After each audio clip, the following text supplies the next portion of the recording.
All right. Hello, everybody, to the Milestone stream.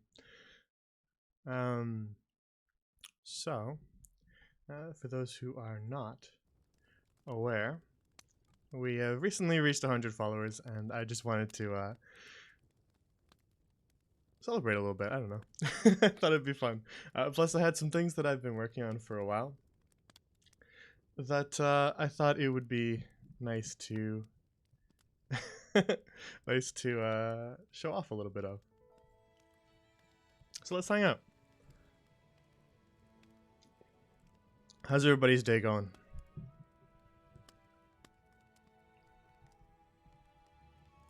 Hopefully, well. Should we do a poll while we allow people to filter in?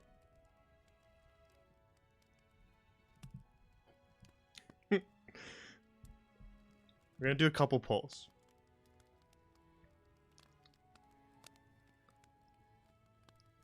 I'm good, thank you for asking, Nerdy Arcade. And Curse of Strahd stuff, Dragon Craze? Is that what you're working on? Sounds fun.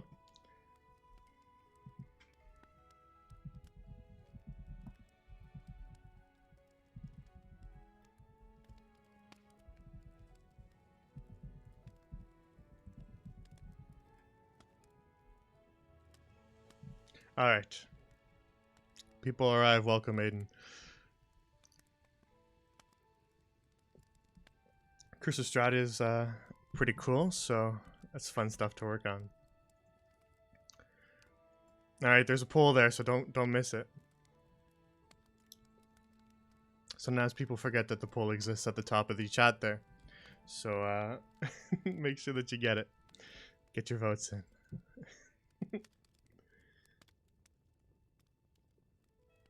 Curse of Strahd seems pretty popular. I know people also running Curse of Strahd, so it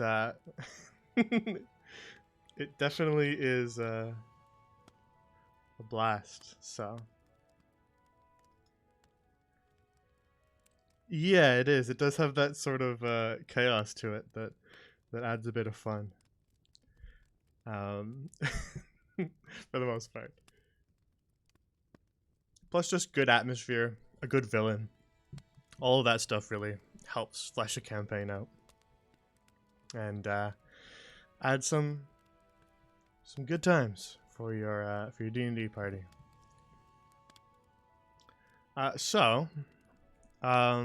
Seems like most people are good and some people are tired. Not mutually exclusive. You can be good and tired. I think I'm both. But yeah, so I thought that we would start off by basically going through some of the stuff that is updated on the World Anvil relatively quickly. We're not going to spend hours on it, but there's some stuff that's changed, so I thought we would scan through that a little bit, get the updates before we move on to the new things. We've got a few different new things tonight. We've got a bunch of pages that are sitting in the unpublished zone on the World Anvil that I'll be publishing as we go tonight. So check those out. Everything will be up on the World Anvil after the stream, and probably some of it as I go, just because it's easy to do that. But yeah. So we can start off by just checking out some of the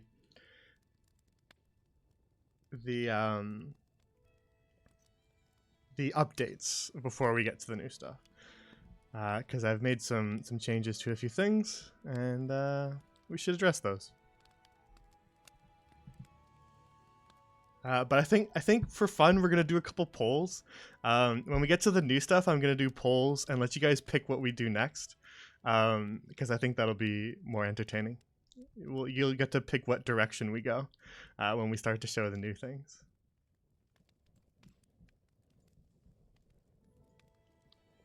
So, without further ado, I suppose we should get started then, huh? Hope you have a snack or a drink and all that. Hope you're all comfy and cozy. I've got some warm apple cider with cinnamon whiskey. It's pretty good. We're going full cozy mode for this stream. So I hope you guys are too. Alrighty.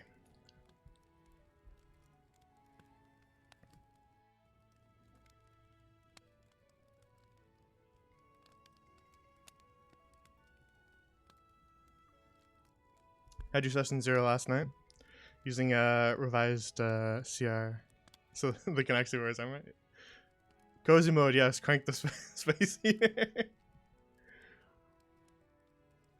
Hang on, you can turn up and down the space heater if we go north or if we go south on the continents, and then that'll be just full immersion.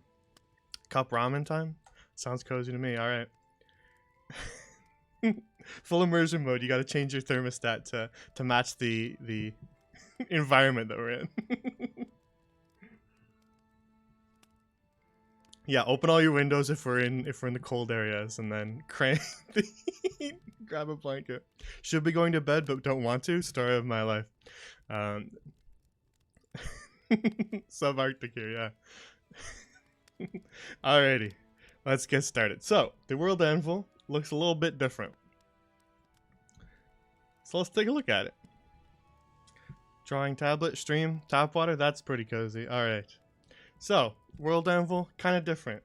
Looks a little bit different now. Looks like Good won the poll, so that's good. I'm glad that everybody's doing well. So the first of the many updates is we've refined the world summary to make a little more sense, and condense down some of the excess stuff. As well as, don't read that yet, just ignore it. The first major change is that we need an actual name for that main continent. You know the one I'm talking about.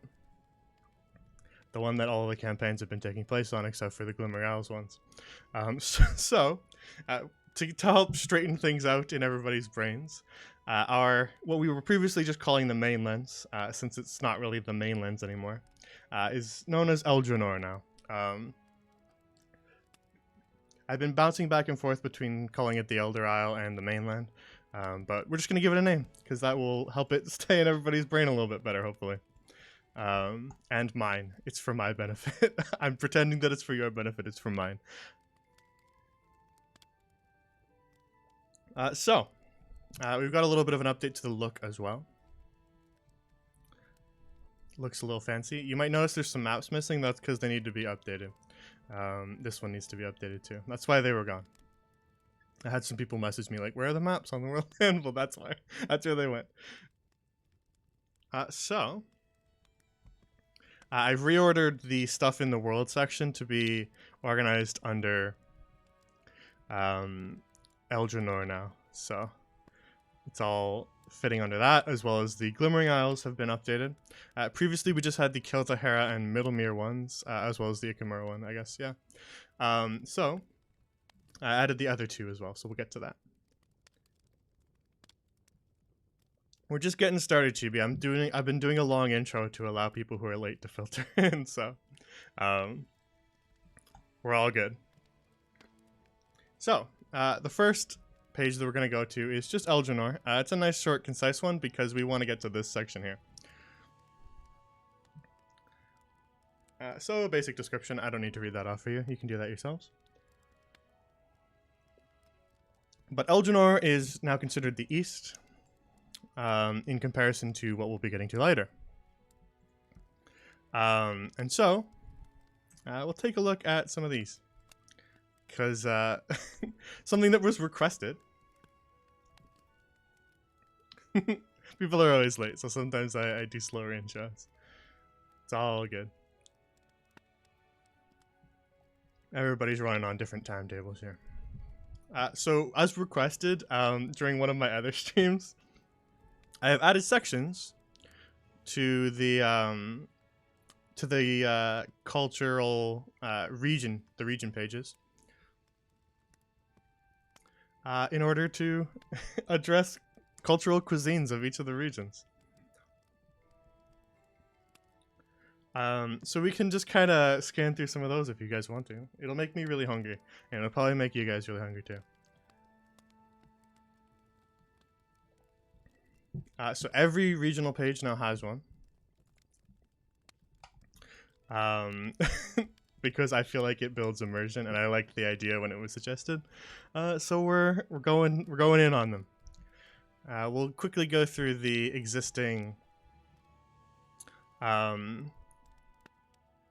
Eldrannor pages, then we'll go through some of the new stuff from the Glimming Isles, and then we'll hit the true new stuff.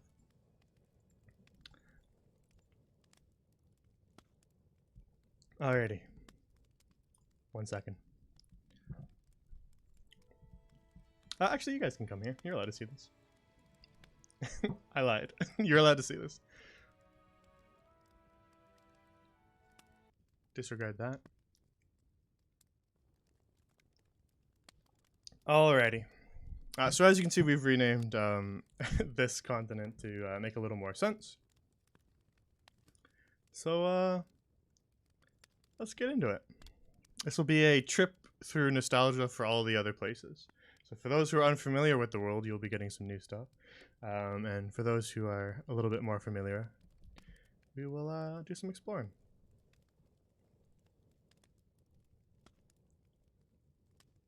Alrighty. That's interesting.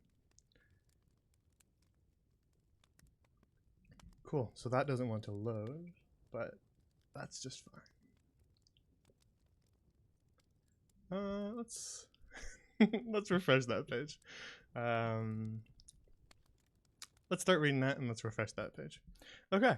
So to start, Averlin is the central kingdom over here. This is our Averlin. Basically very classical medieval fantasy, based around sort of Scotland and England in the Middle Ages. And so, as we, you guys get to see some of the behind the scenes in this stream too. This is what my jukebox usually looks like. And I have to name everything so that I can remember any of it. Otherwise I will forget all of it instantly. That's why I name all the songs.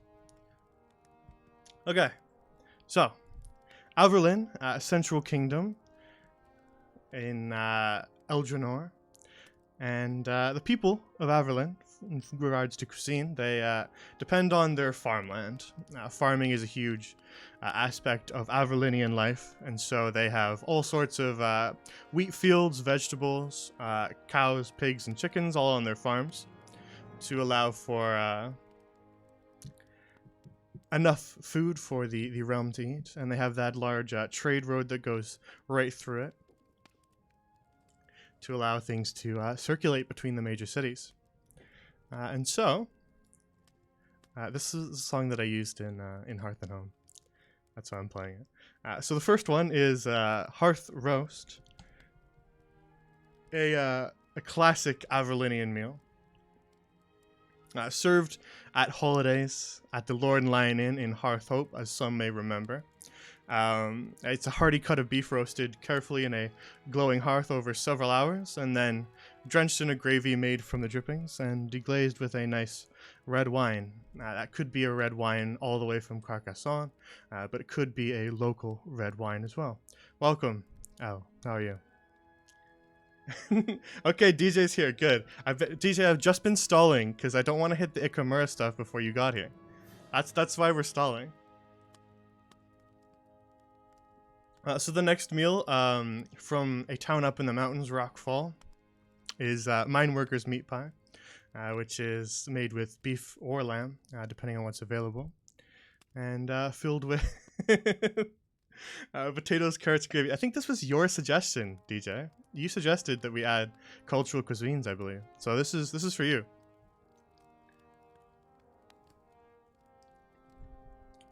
The next classic Averlinian dish was the lemon tea with goodberry scones. Now this is more of a high society nobleman kind of thing. The upper crust of Averlinian society takes their tea quite seriously. I know, this is the make everybody hungry part of the stream. And so one can often find exclamation mark cheese chibi if you want the cheese. One can often find a group of nobles sipping a refreshing lemon tea served alongside the flaky scones that are filled with fresh good berries, perhaps conjured by a druid, perhaps not. And the last one is Huntsman Stew, a tasty meat stew, freshly caught rabbit in a carrot broth, and usually served with a freshly baked oat and honey bun on the side. I think actually Hearth and Home might have eaten this. That was served at the inn when Hearth and Home showed up to Hearthout. So if that rings a bell for you guys, that's why. Alrighty, so there's our Averlinian culture.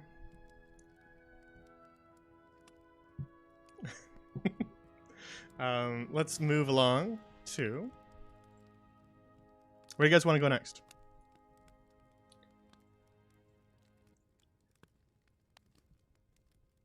Yeah, exclamation mark cheese. If you type exclamation mark cheese in the chat, you will get some.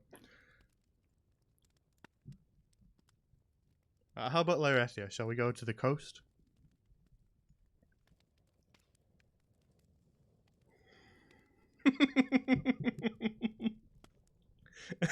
Gotcha. All right.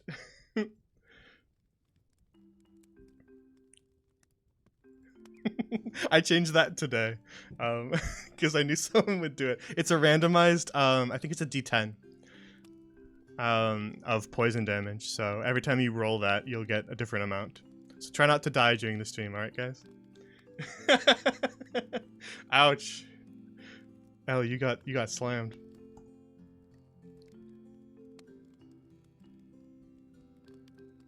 Yeah. Your level 1 character, you just died. Alrighty. Let's head to Lyrethia since we're already playing the song.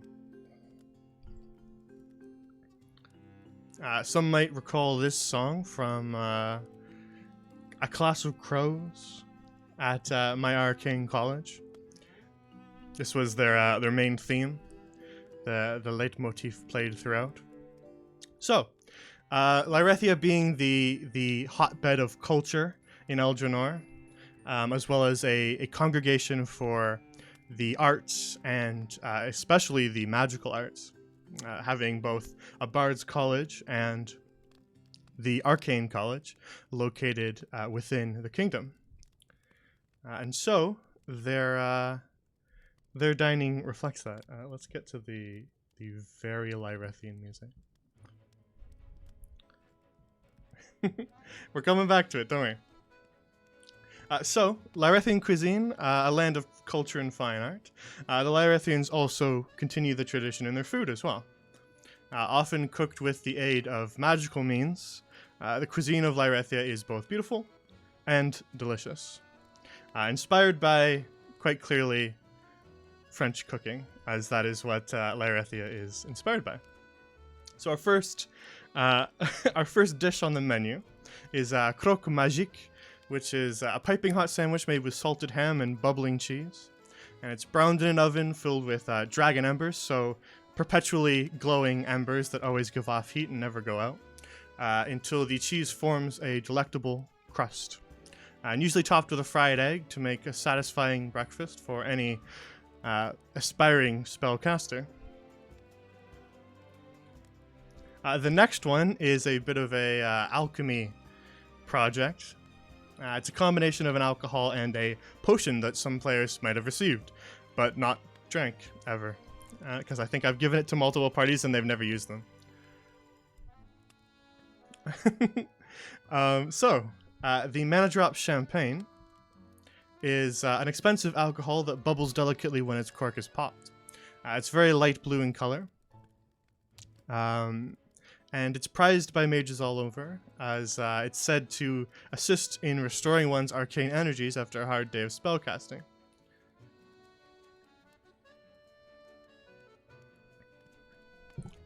Hey, listen, you guys have a mana drop potion. I'm not kidding. You genuinely do.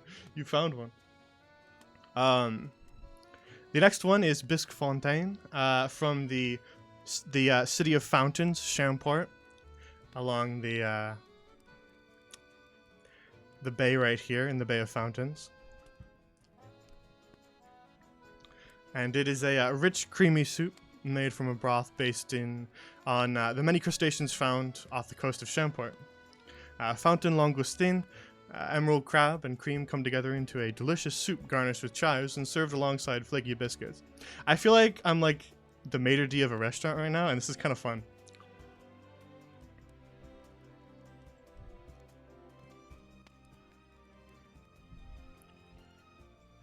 Alright. The next one is Auroch Bourguignon, which is delicious cubes of Auroch beef. I'm telling you the chef specials right now.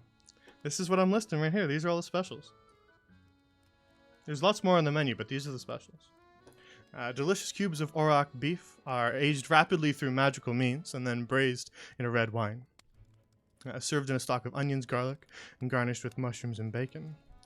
And our last one is a little bit of a dessert. It's Mealberry crepe, which is a paper-thin sweet pancake wrapped around a filling of whipped cream, cinnamon, and Mealberry coulis. The chef normals? Nah, we don't do those here. Everything's special. Skeleton reads out fantasy food dishes ASMR. That's the goal for the stream, basically. Alright. So, should we head north or to Carcassonne? Where should we go? Maybe down south. Whenever we finish a page, tell me where to go next. Okay, guys? When we get to the bottom of the page, you guys tell me where to go next. And I'll go there, okay? But let's go to the Barrow Downs.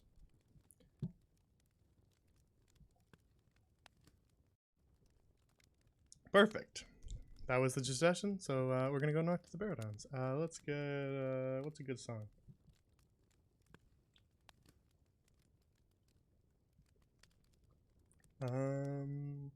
What's a good northern song? We'll use this one. We'll go to Zul'Garan next, Chibi. Alright. So, the Barrow Downs, lying to the north of Elginor. Everybody has to open your windows now to get full immersion. Everybody has to be freezing right now. Yeah, getting frostbite for the sake of immersion. Exactly, yeah. That's what we're all about here. Full immersion. So, as it is a northern city, they do things a little bit differently. Farming is a little bit more difficult. So hunting and fishing is a lot of their diets. The people of the Barrow Downs live mostly on diets of meat, supplemented with the few fruits and vegetables that are available that do grow in the north, but those are rather rare. The other important aspect, especially in Sonarheim and the coastal villages, are fish runners. And a fish runner is basically the word for a group that goes out and does either ice fishing or fishing along the coast and then hauls back in massive amounts of fish. So fish runners bring in hauls of all kinds of sea life that live in the frigid waters of the north. In the northern city of Sonarheim, traders also bring in rare ingredients that are difficult to locate within the kingdom. So the first item on our menu is the Reindeer Roast, a large cut of reindeer meat, glazed in honey and stuffed with garlic, roasted on a spit over an open flame.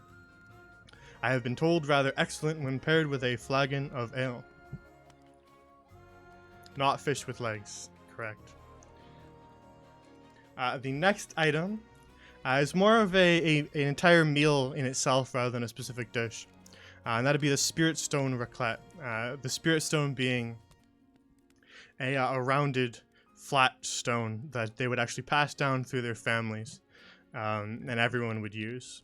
And it's heated over a fire and then used to grill meat, cheeses, onions, all sorts of things in sort of a large communal feast-type meal for the whole family.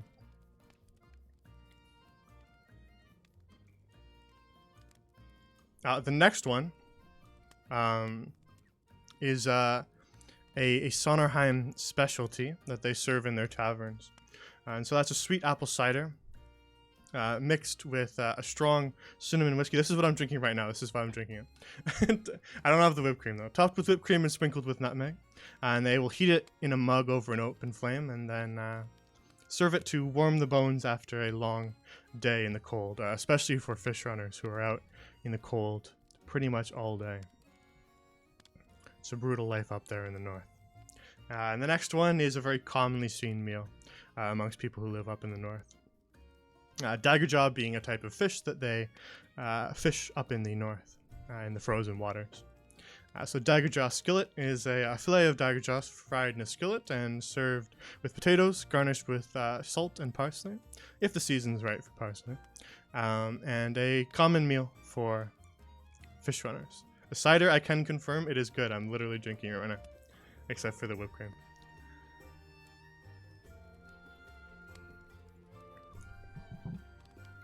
All right. So, shall we head south now?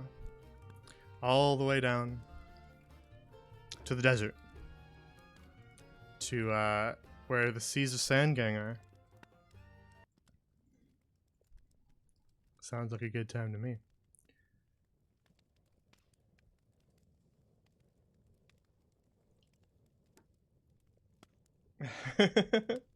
Exclamation mark cider. I wouldn't know what to write for that one.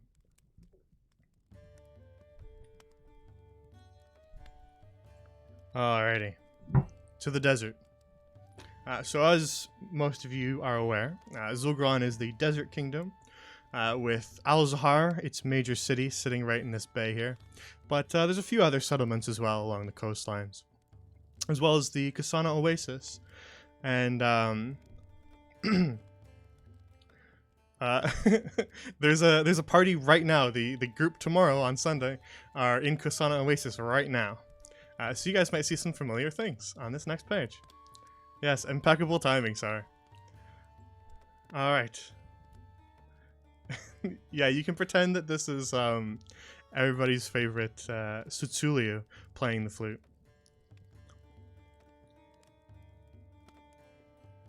If that helps your immersion. So, being a desert, Zul'Gron has to get a little bit creative with some of their meals, as farmland is not exactly available.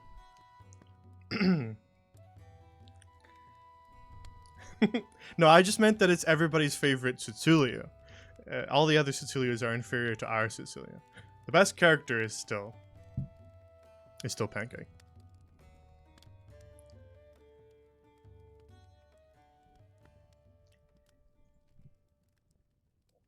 Alright, let's loop that. So, the culture of Zul'Gron is rather varied. Zul'Gron's population is mainly the race of cat people, the Nyanhari, and so their meals do reflect that as well. In fact, Garani Cuisine is very important to them, since they've had to be so particular about what they make there. It has actually become a very major part of Nyanhari culture. Garani Cuisine makes use of the large variety of spices that pass through the desert city of Al-Zahar. Then they use caravans to get it across the desert and elsewhere. The heavy trade that occurs in the city ensures that the assortment of meals that can be cooked are always unique and ever-changing.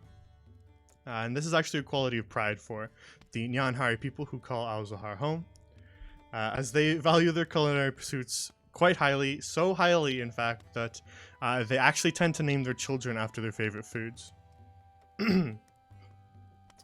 So if you ever notice that a lot of my Nyanhari characters have food names, that's why, because they name their kids after their favorite foods.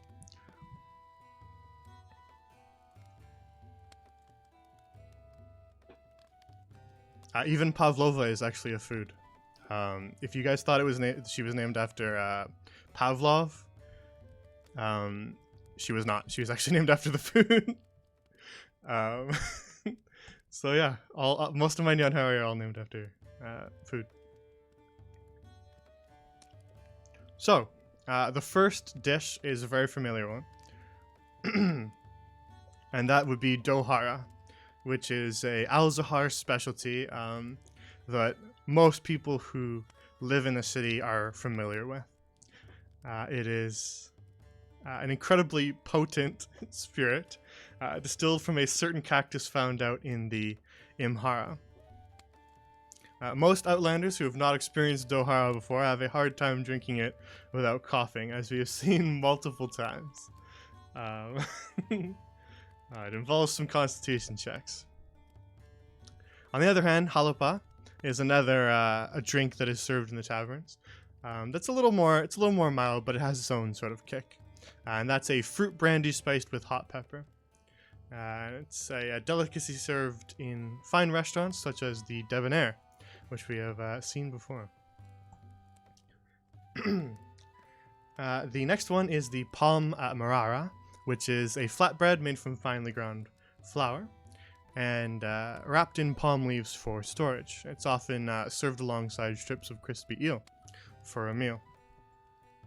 The last one, as seen in Seas of Sand, is our Garani Omelet, which is a thick and fluffy layer of fried axbeak egg wrapped around sautéed onions, cheese, and strips of scorpion bacon, cooked in massive frying pans, and then sliced into individual wedges to serve hot.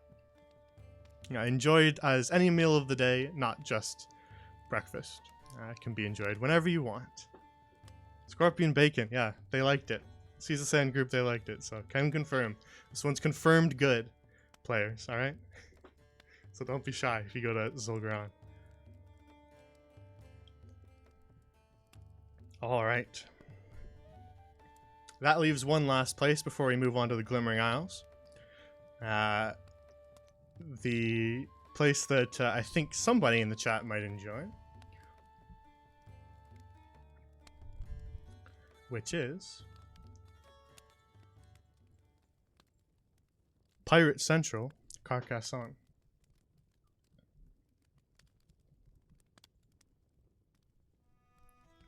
Alrighty.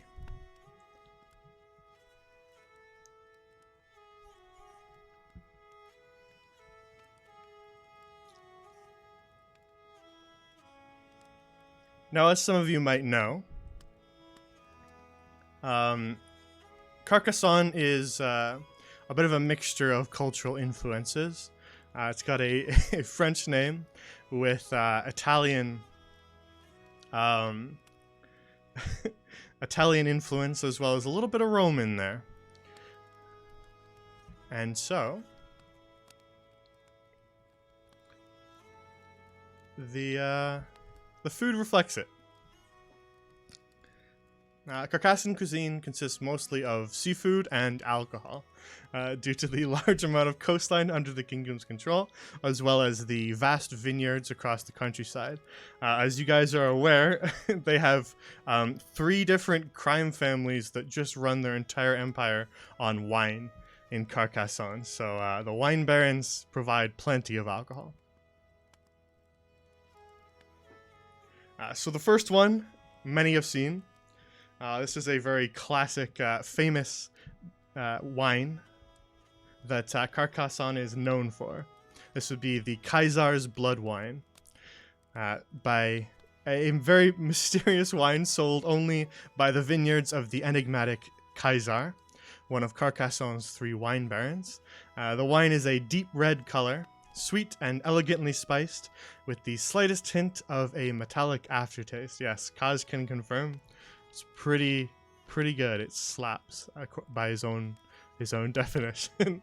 Next is a dish from the southern capital of Lucens, prosciutto di Lucenza, which is a Carcassian antipasta, which is served in the southern capital. This is one of the wines that they sampled, yes. Delicately sliced pork, dry cured with sea salt from the Sea of Casus, which is the sea that basically divides the continents and is where the Glimmering Isles are located. Served alongside olives, bread, and an assortment of ! cheese. The last dish is pizza al piatto, which is leavened wheat-based dough, rounded into a flatbread, topped with tomato, cheese, and all manner of ingredients from anchovies to onions. Then it is cooked until crisp and marbled in a wood-fired oven. You can't not have pizza if you're going to base a place on Italia.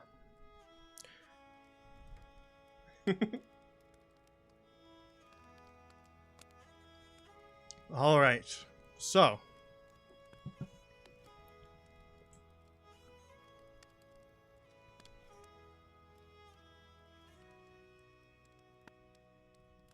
that does it for Eldrinor. So shall we move on? I think so. I'm dragging the player thing even though I don't need to. It's just such habit. Let's go to the Glimming Isles, shall we? So this would be where the Sea of Casus is. This is the Sea of Casus. All this water around here. If you are unfamiliar with that. I know it doesn't come up a lot, so some people might not know. Might learn a little bit more about that too. Just throwing that out there. We'll get to it. So, where do you guys want to go first? Because all of these are included.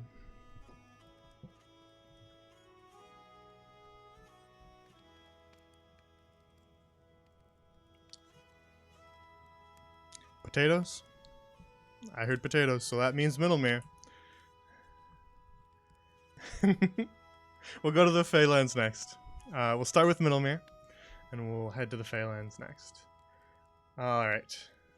Let's drift our way out of the Carcassian taverns and travel across the Sea of Casus to arrive now at Middlemere.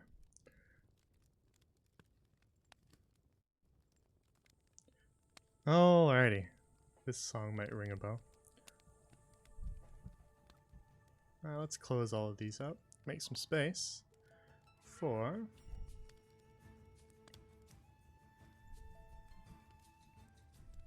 the Glimming Isles.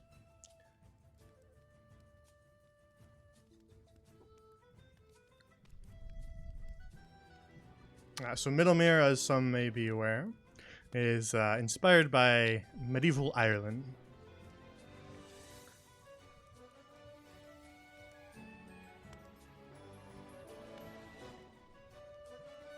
Alright, so Middlemere is a country of hard workers, tradesmen, and farmers, and the diet has to reflect that. The diets of the people in Middlemere include lamb, pork, beef from the farmlands, as well as supplemented by grains from the prairies, as well as heaping helpings of potatoes, because, I mean, we gotta, right? We can't not.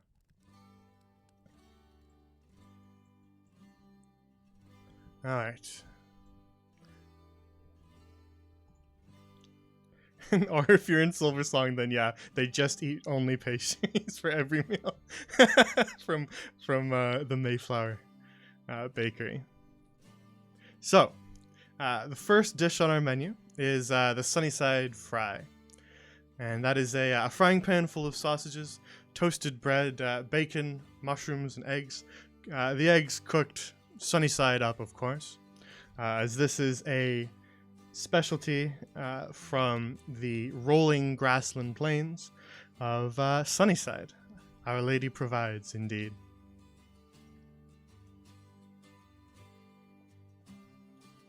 The next one is potato pasties, which is a battered and fried patty of mashed potato, onion, and sausage meat, lightly seasoned with sea salt and black pepper.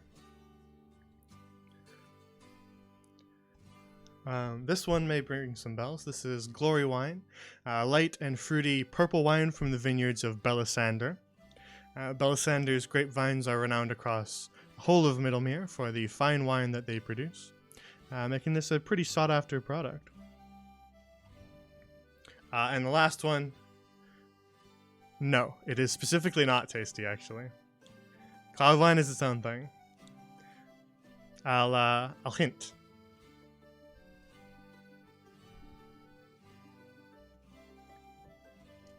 As for the last one, that is Kruper's Crab Cakes, which is, of course, I mean, everybody knows where that's from, right?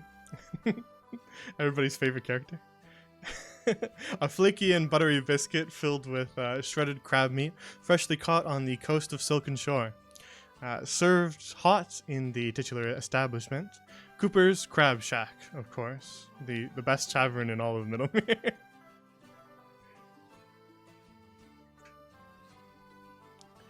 So that is Our Lady's Land, Middlemere.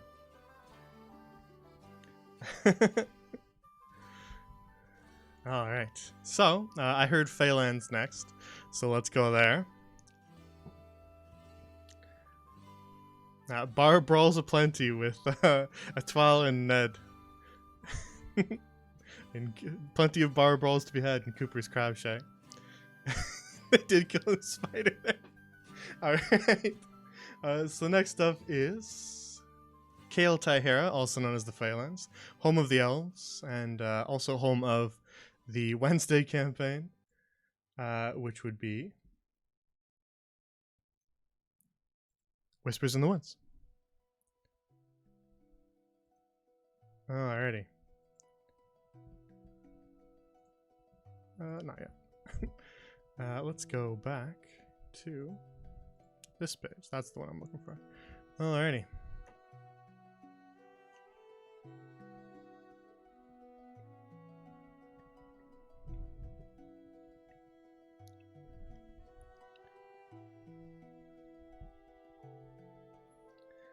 So Kael Taihera, being the land of the elves, as well as having a large population of fey creatures and even a few different warrens of Limsa. Welcome. Hello, first time chatter. How are you? For context, first time chat viewer, we are we're revealing some new stuff because we hit a milestone for followers. So I'm showing off new things, but we're doing a little bit of a food time right now. But we'll get to the new stuff in just a minute. Oh, yeah. I thought the name was familiar. Have you just never chatted before, or is this a different account? I was like, that name looks familiar, and it was because I'd seen you in the viewer list when we were streaming Hearth and Home. I'm just dumb. Apologies. Well, for context anyway, that's still what we're doing. But apologies. You're still a first-time chatter, so I guess nothing I said was technically wrong. Alright, let's continue.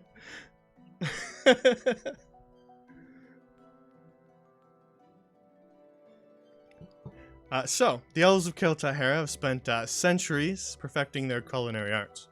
As such, recipes have been passed down through the noble elven bloodlines and guarded with care. Elven cuisine is light and easy to digest, usually high in vegetables, breads, and fruits, and rather low in meats, as Draven has discovered over the course of that campaign. The first dish is Elven Sweetbread, which is a light and sugary bread, a delicacy in High Hestala, served as a staple palate cleanser during feasts. It is said to never grow stale if cooked properly. The next one is Torch Bloom Salad, which is usually eaten in Lysindriel, the home of the Wood Elves. This salad is a mix of leafy greens and petals from the torch bloom flower. The light of a torch bloom slowly fades once picked, giving the salad a gentle and warm glow as one eats it. The next one is down from the Inner Sea, which is sort of a miniature ocean that lies in the center of the kingdom. And this creamy and rich soup takes on it's the Inner Sea clam chowder, sorry. It's a creamy and rich soup that takes on the characteristic salty sweet quality of the Inner Sea's waters. Served with a side of flaky biscuits or salted crab cakes. Actually, the elves, Chibi, they drink it mostly just for the taste. because they don't really need it for any other reason. And the last dish is croissant moons, which are flaky crescent-shaped pastries served in the cafes of Haunatoria, usually accompanied by a freshly brewed pot of coffee. Because elves don't need it to stay awake, they just kind of do that on their own.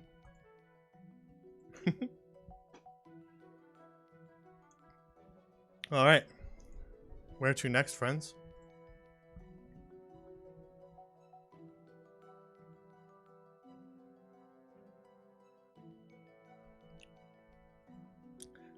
I mean, I could totally believe that elves would be coffee snobs.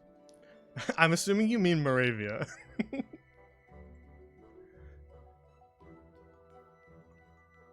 This is actually a new page, so we're actually going to read the whole thing, rather than just the food part.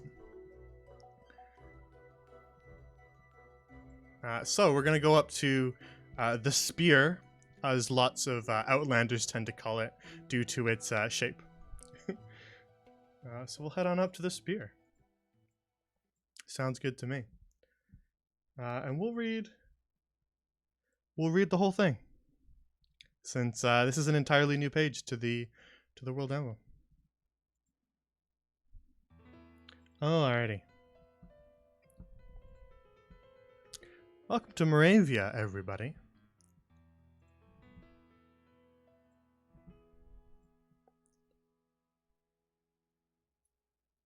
Indeed, if you could not tell, it is indeed based on a lot of different influences, from the many stories of Van Helsing to some classic Transylvanian legends, as well as, of course, Barovia. So you'll see some Strahd influence here. maybe Hilda, we'll see. The Isle of Moravia is a land shadowed by an ancient darkness. Beasts roam the rocky forests, and the undead pull themselves from their crypts. Once a prosperous kingdom, Moravia has fallen to gloom after the heirs of the bloodline of the great Augustine the Conqueror isolated themselves in the castle of Carson Grave. Since their disappearance, Moravia has fallen to rot and ruin. Her people turning to religion for comfort from the hordes of undead stalking the lands at night. We'll get a Hugh Jackman in here eventually. We'll get the real guy. He'll join. Such strife has given rise to the Watchful Eye, an order of paladins dedicated to the destruction of dark magic throughout Moravia, following the teachings of the Eye of the Savior, their deity, and the word of Father Pavlenko. The Church of the Savior seeks to bring peace to Moravia once more, no matter the cost. On the eastern coast sits Bontremain, a fishing hamlet that survives on the sea's bounty. To the west, past All Saints Abbey, lies the great city of Reinstadt, once a bustling city of trade that has since begun to rot from within. In the north, at the base of a mountain, sits Kranhafen, the last bastion of the nobility of Moravia. Beyond Kranhafen lies a seemingly endless range of mountains, where Castle Carson-Grave sits nestled in the Valley of Knives. Bontremain, Reinstadt, Kranhafen, Valley of Knives, endless mountains. There's a map for this, but I'm not going to show it today. It's not quite done. Needs a little bit of alteration. So, let's get to Moravian cuisine, because it's kind of a bit of here and there. Food can be scarce for those lacking in coin, and so the people of Moravia have to get creative with their diets. Luckily, the large amount of coastline near Bontremain provides a steady amount of seafood to provide nourishment. Is there a hot vampire queen? We'll find out. Bontremain mussels is the first dish. Freshly harvested mussels straight from the coast of Bontremain, served drenched in a rich garlic butter. Now, the next one is a particular delicacy from Reinstadt. Food can be hard to come by in Reinstadt, and sometimes the needy must find a way to make do. Usually grilled alongside any mushrooms one can find to help with the taste. but nothing quite helps with the texture, unfortunately. Next is Moravian nettle wine, which is a blood red wine that's a bit of an acquired taste for those who are not from Moravia. Nettle wine has a telltale sour sting to its aftertaste, which can be unpleasant for outlanders who are unfamiliar. And the last one is the Moonlit Almondine, a chocolate sponge cake filled with almonds glazed in chocolate. A rich dessert. I like finding my spelling mistakes because I didn't edit all this. I've been doing lots and lots of work, so some of it we'll find some spelling mistakes, but I like finding them as I go. A rich dessert enjoyed by the upper crust of Cranhafen nobles. And this is where we figure out that nun at the orphanage was also named after a food because she was Nyanhari. Everybody is named after foods. That might be familiar to some Silver Song friends. So, that is Moravia. So, where to next, friends? We got two more. We got Bleak Rock and we got Ikamura. So it's up to you guys where we go next. Ikamura will be a little more involved. Ikamura? Is DJ here? Did DJ leave? He's gonna be disappointed if he misses this part. That's his fault though, so if you guys want Ikamura, we'll do it.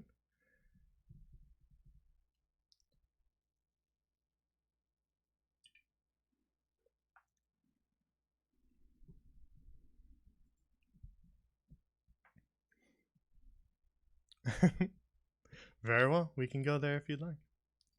I'll open both of them. So, all the way to the west lies everybody's favorite oddly shaped kingdom.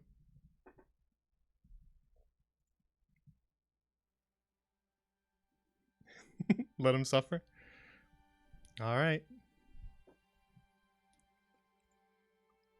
Let's go to Ikamura, shall we?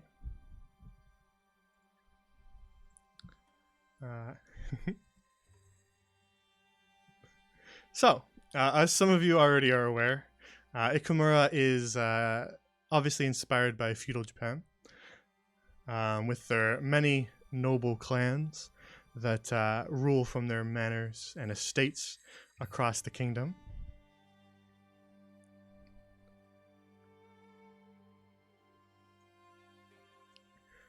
And so, the people of Ikamura put a great deal of artistry and care into the food that they consume. Seafood is a staple, with the large amount of coastline available to a lot of the villages.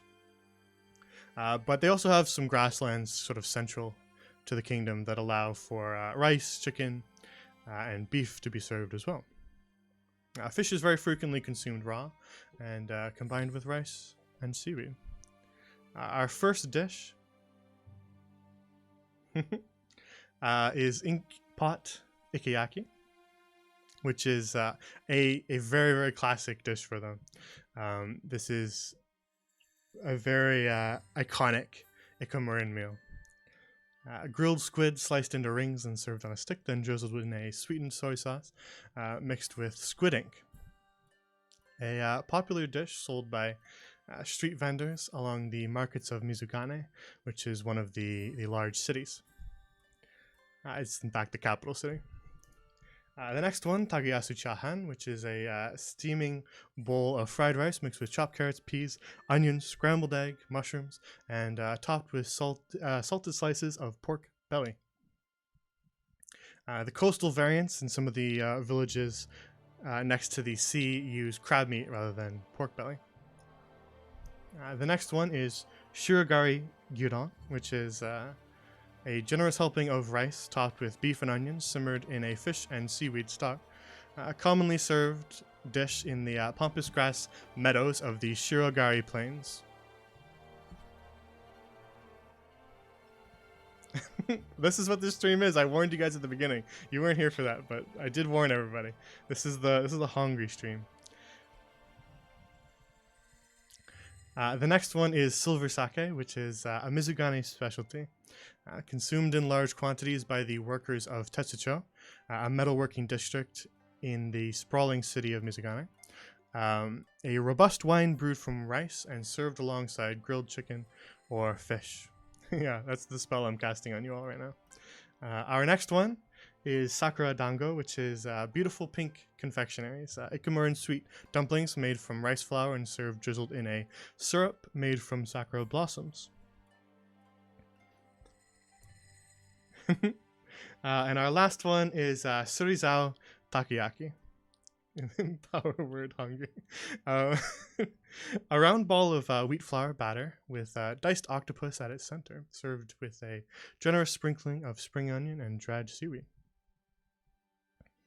And that is our Ikumaran dishes, but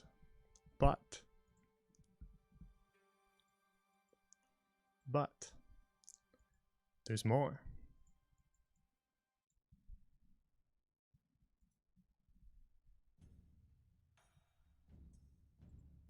Because, and this is why I was saying that DJ would be upset that he missed this.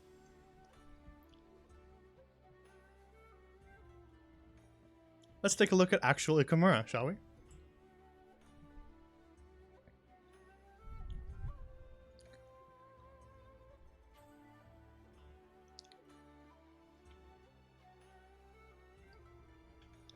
So, welcome to the island kingdom of Ikamura. Starting from the east coast and moving along the kingdom, we have a large series of lighthouses that span these sort of coastlines here. Each one is sort of run by the closest village. And there's another one to the south as well. So Higashiyoko is the first one all the way on the eastern side. Probably the first thing you see of Ikamura as you travel from the east to the west. And if you were traveling along from the lighthouse on land, you would eventually reach the Inebutsu marshlands, which are sort of a very swampy area along the coast. That is nestled right next to Tagayasu, one of the fishing villages that use the sort of watery terrain to grow rice as well.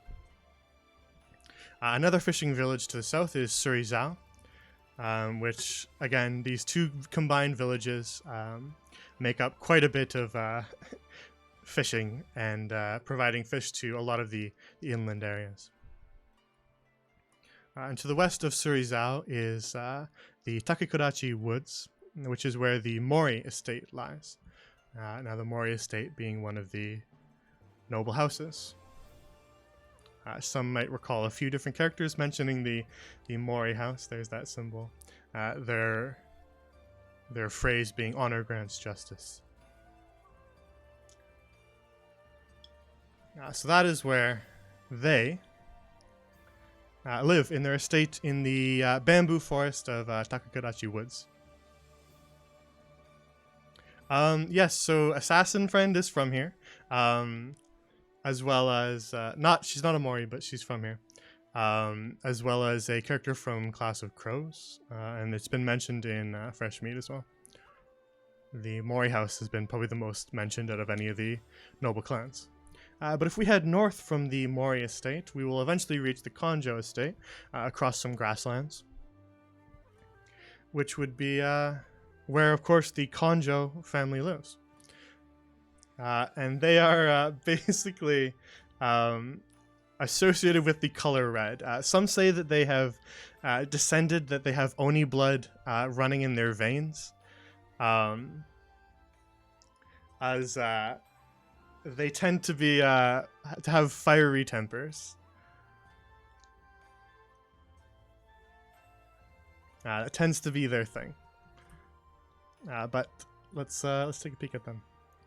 Clan Konjo. They tend to be on the wild side. But they are loyal and they are very courageous. They do have their redeeming qualities. Their mantra being a tempered will of steel.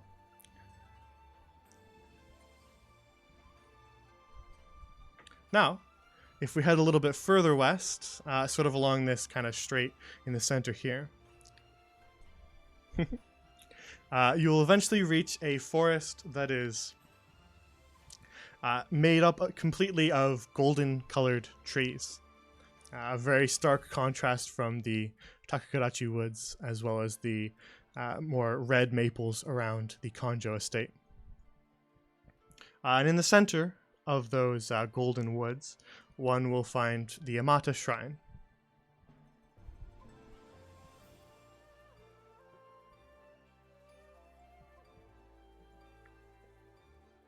Now that would be where Clan Kakasha lives, as they have a close tie to the temples that worship Braava, who is referred to as Amata in Ikamura.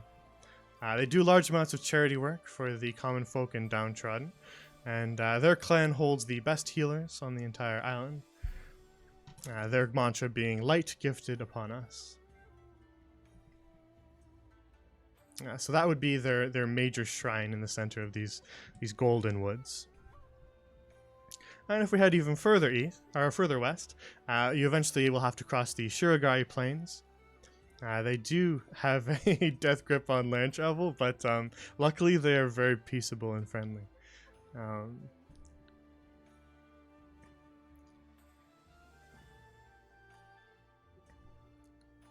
They are nice people, yes. They're charity workers and healers, monks and healers, basically.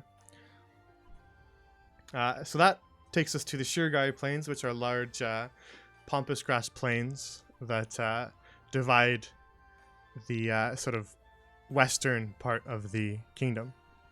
So if we were to go south, we would reach Kuriyama, which is a mountain range along the southern coast, which is where the Cuhu estate is located, sort of nestled within the mountains. Welcome, Zeke. We're talking about Ikamura. I'm showing the map. And their lighthouse, of course, being Kuri-Iyoko. So, let's take a look at the Cuhu Clan. They are the ones that have the tensest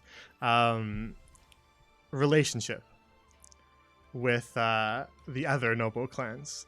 They tend to scheme rather than value loyalty, and so that doesn't make them a lot of friends. Cuhu focuses on training in subterfuge rather than the more honorable ways of the samurai like the other clans, and their mantra being shadow sees all. So this is where their estate is hidden, nestled among the mountains.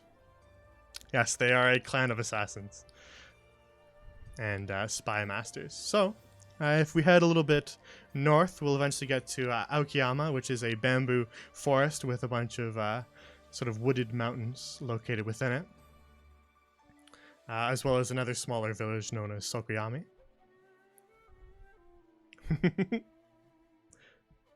As well as the Shugyo estate, which is the estate of the scholars.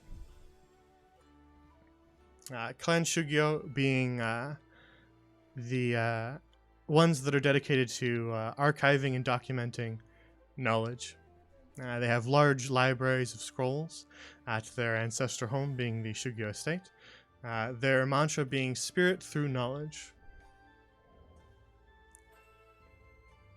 So that is where their estate is located, sort of along that lake there by the water.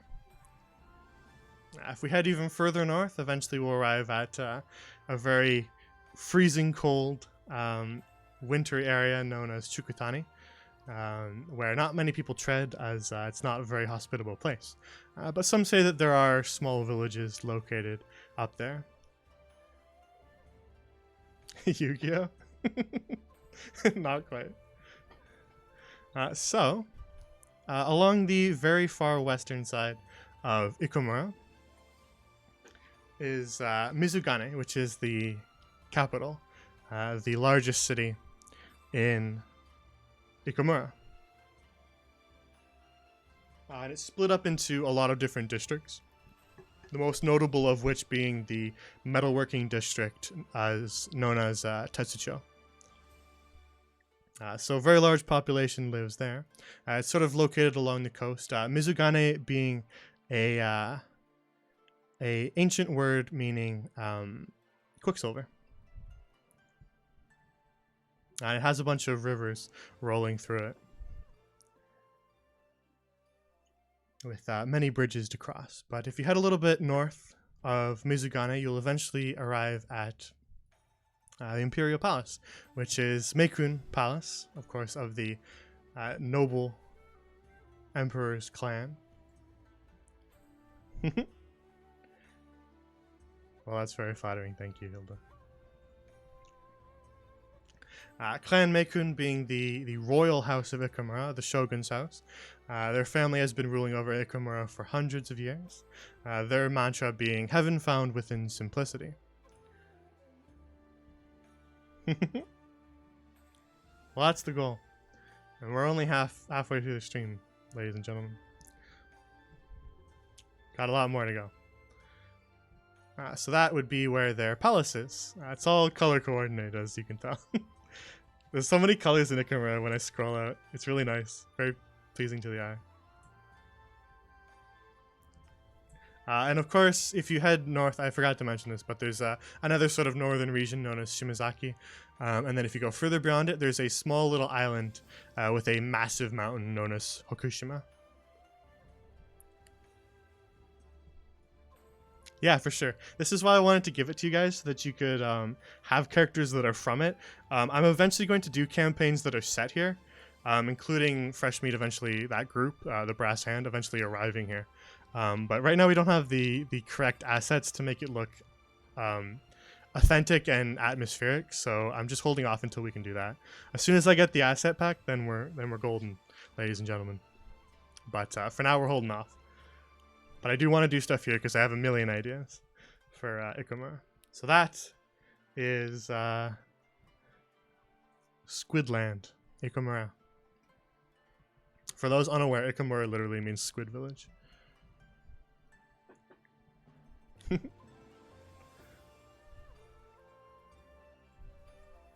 Alright, clean that up.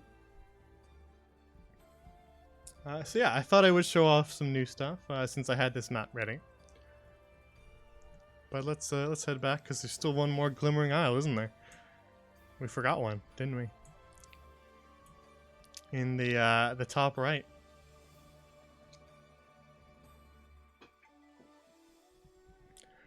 Alrighty.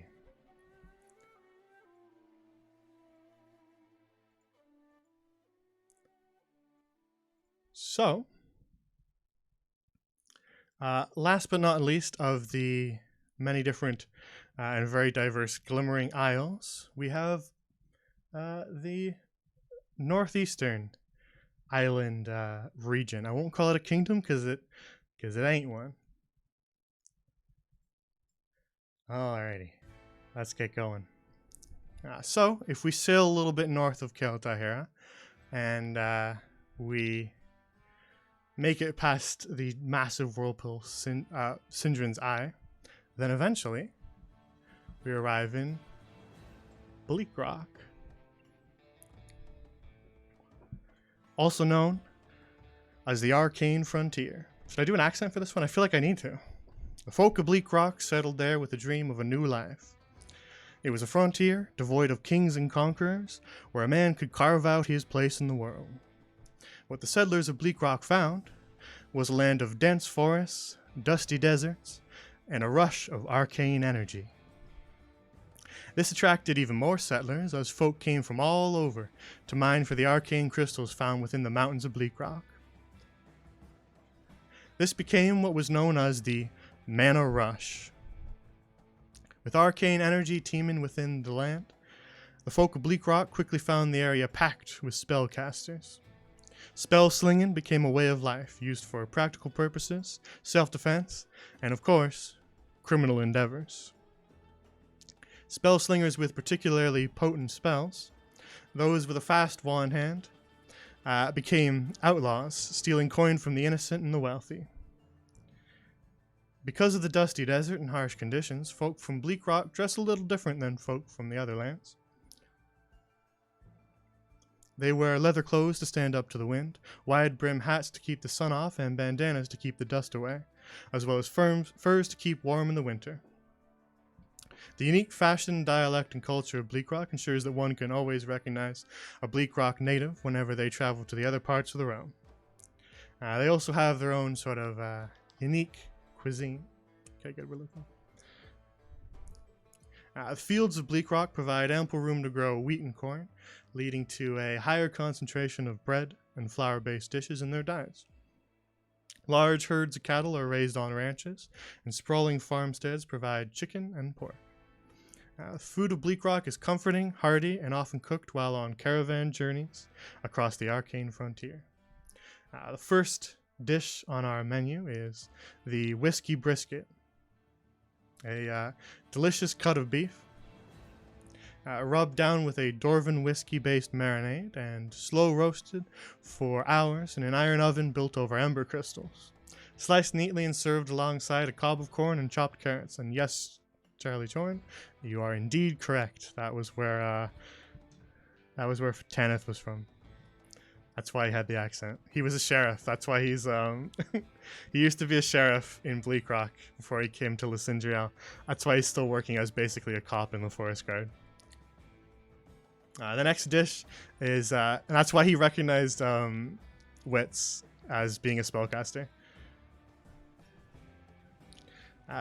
Cobblestone corn cake is our next dish. A golden sweet cake baked from cornmeal in a large skillet.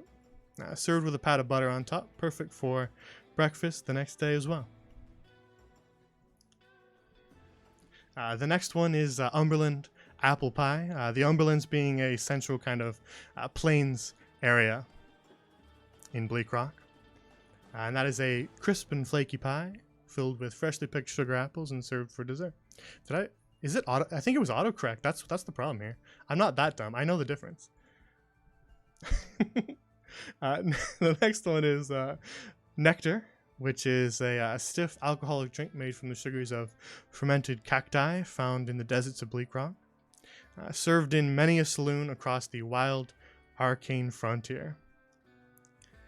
Crystal sarsaparilla being our last one, which is an effervescent beverage, first distilled with the intent of being a medicine, but later turned into a refreshing drink. Distilled arcane sugar is what gives the drink its bubbly quality.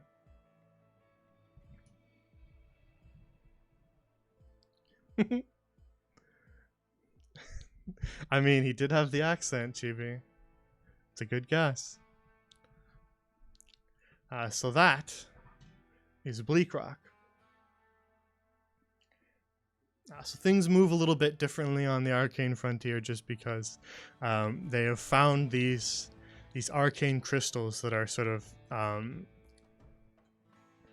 allowing them to look at things a little bit differently. So they've adjusted to a different sort of life.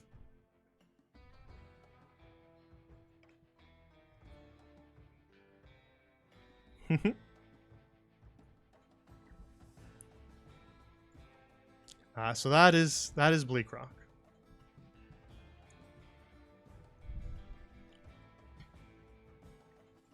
And eventually we'll do a campaign there too, because I got some ideas. But right now I just have a million other things to do first, so it's coming up later. But people can still make characters from there. You can make a character who's from here, if you want.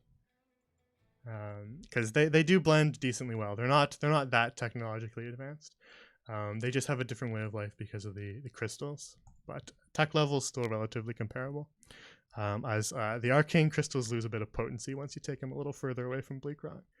So you really, if you're leaving Bleak Rock, you're leaving that area. All right. So that covers the Glimming Isles as well.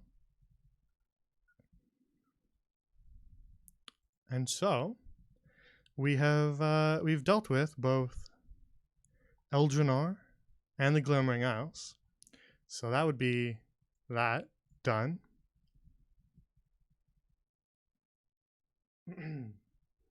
Your PowerPoint presentation? All right, Chibi. But I gotta do my PowerPoint presentation first. You gotta let me finish mine so that the teacher can grade it. Then west of Elginor would be the Glimmering Isles, and we've taken care of that too. But there's something else out there.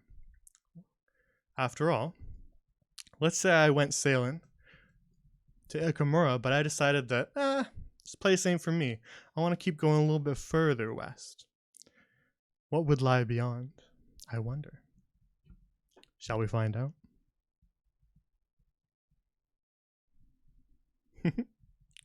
Alright, so, without further ado, let's get to the new stuff.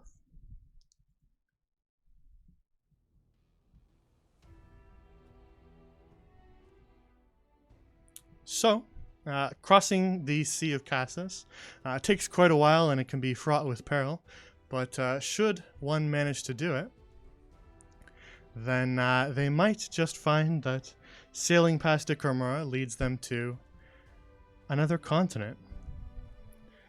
So let's head there, shall we? Welcome to Old Bastila.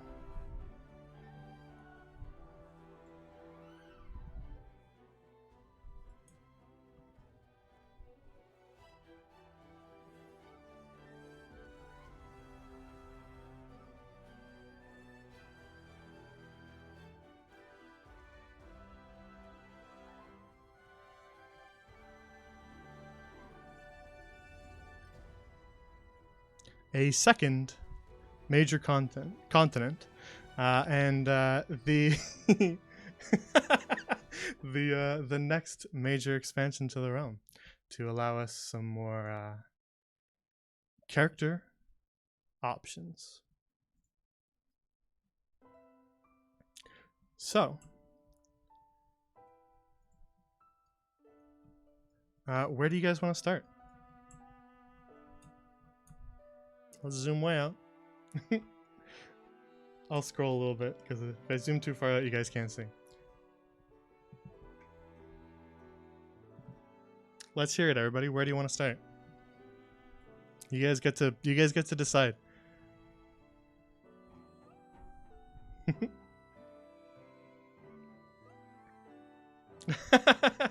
Everybody picked a different thing. Interesting.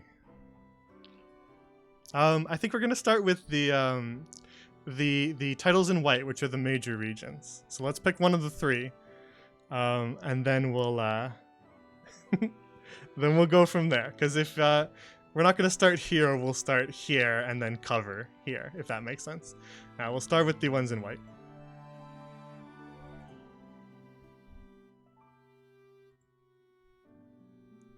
Seven baronies. It's a good place to start. We can start there.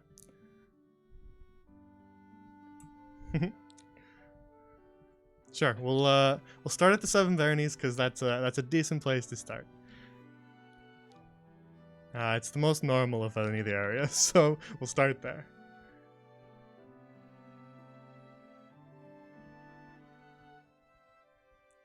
Alrighty.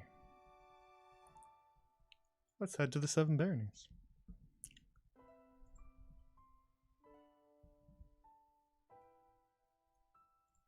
Shall we?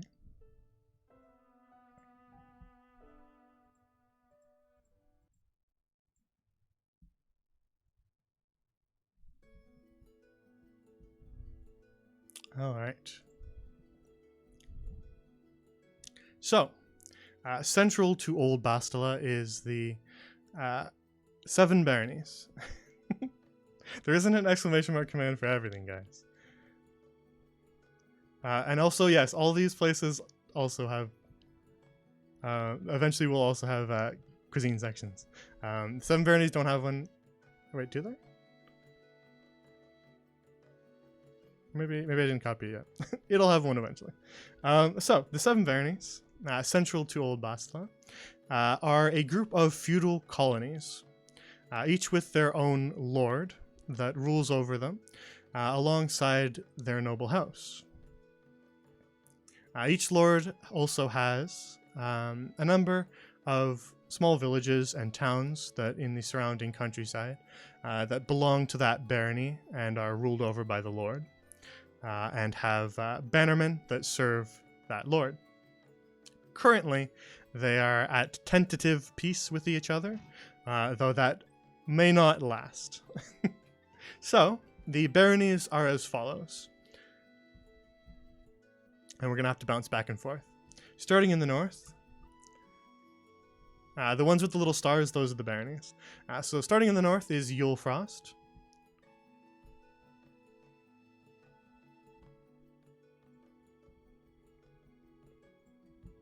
Yule Frost being the House of the Owl, which is the castle town of Yule Frost, which is watched over by Lord and Lady Hawthorne. The Hawthorne family can be recognized by their pale white or gray hair, present even at young ages. The Hawthorne house is filled with odd folk, often bearing spellcasting powers and an interest in the arcane. As such, the snowy city of Yule Frost also holds a sprawling library and mages' college, where the scholars research ancient arts. Lord Hawthorne also keeps watch over the village of Whitecliff, further to the west.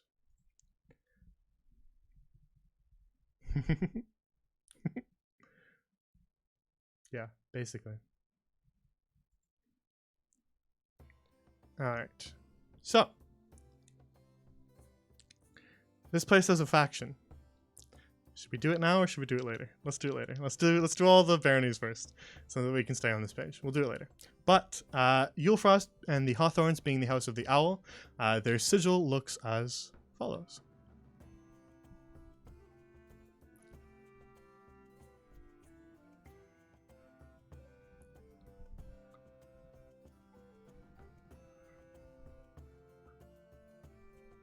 Next would be Rainbridge, which is the House of the Heron. Let's take a peek at it. So it is along the western coastline, and they do indeed get a lot of rain there. That's why it's called that. But they don't see it as a bad thing. So, along the western coast of Old Bastilus sits the barony of Rainbridge, ruled over by the Mantle family. Named for its frequent rainstorms, Rainbridge is often viewed by outsiders as a gloomy place. But the rains also bring with them lush farmlands, allowing the people of Rainbridge to eat quite well. The Mantles of Rainbridge watch over the villages of Darcy and Summertide as well. Summertide, a little bit to the south, and a little further along the coastline to the north is Darcy.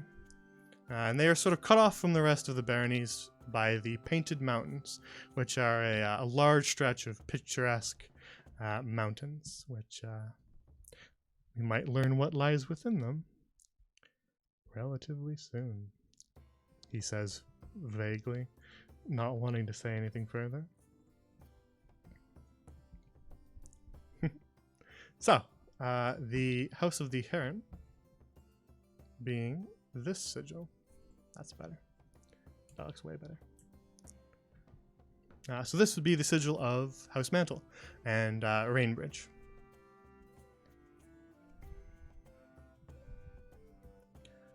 Next is Marin Hall. And Marin Hall is located right here.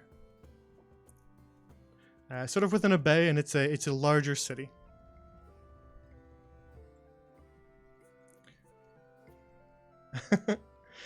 Marin Hall is the House of the Marlin, which is also their sigil. I'm doing them in order, Al. The coastal city of Marin Hall is a bustling trade port and fishing powerhouse. The population tend to be Nyanhari in origin, much like the House of Mariswa, the rulers of Marin Hall. The sigil of House Mariswa is that of a marlin, a perpetual reminder of the prosperity the ocean brings. Lady Mariswa also watches over the villages of Falcon Rock and Whaler's Rest.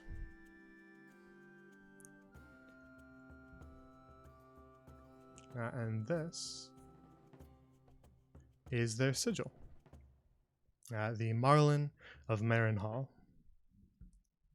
I think, yeah, it's the next one, okay, you impatient people? It's the next one.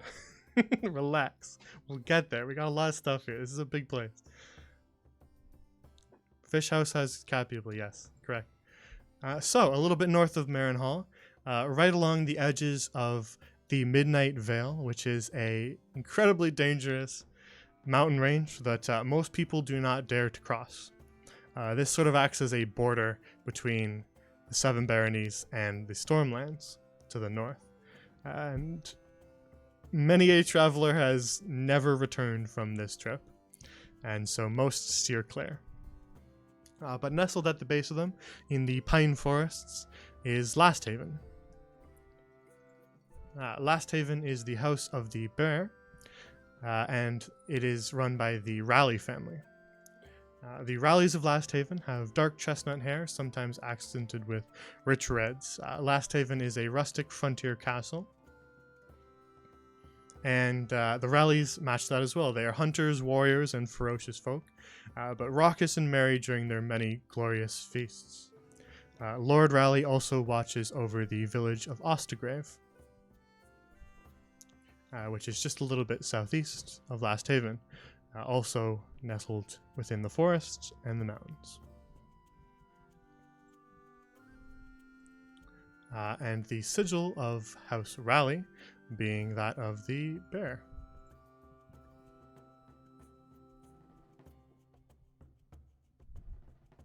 They like bears up there. They have trained bears in their military as well. Bear Pog. Happy, everybody? So next, we get to Earthen Vault, which is actually located inside one of the mountains. Unlike the other baronies, which are sort of areas and regions within the Seven, the barony of Earthen Vault is actually located entirely within mountains. Because the Strongpike Dwarven clan are the rulers of Earthen Vault, and that is considered the House of the Salamander. Earthen Vault is under the watch of the Strongpike Dwarven clan. As a forged city, Earthen Vault is buried deep into the mountain, into one of the mountains of the Midnight Vale. The population of Earthen Vault is almost exclusively dwarves, though other races can be spotted on occasion. Lord Strongpike also watches over several smaller dwarven villages also buried within the mountains nearby.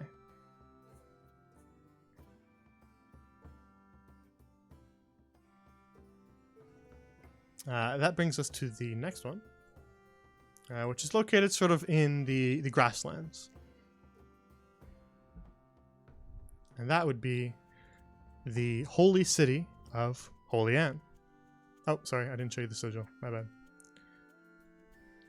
The sigil of House Strongpike, the Strongpike clan, is the Salamander.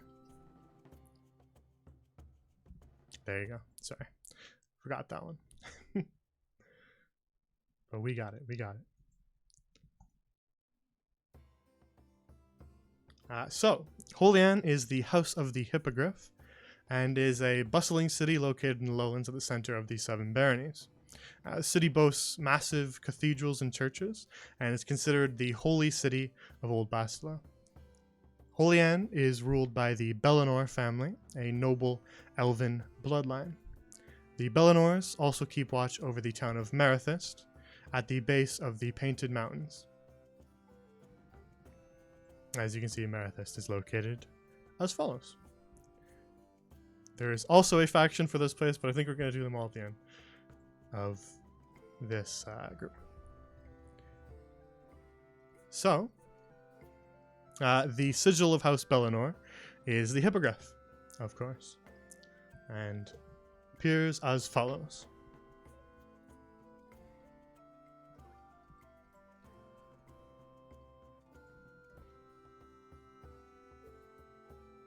The last of the Seven Baronies is Redspire, which is the House of the Capra and ruled over by the Valgrey family. Built at the base of the Painted Mountains, Red Spire, home of the Valgrey family, who are tieflings and can be recognized by their curled horns and red or purple skin. And the Valgreys also watch over Greyport and Daybreak as well, to the south. So this is the Tiefling Capital. The population of Red Spire is mostly tieflings. I think I already opened it, but whatever. And this is the sigil of House Valgrey.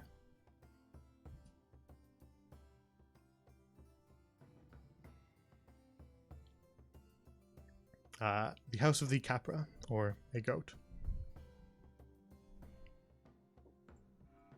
And so Red Spire is located here, with Greyport and Daybreak being two coastal towns that funnel all of their wealth back to Red Spire to help fuel the Tiefling Empire.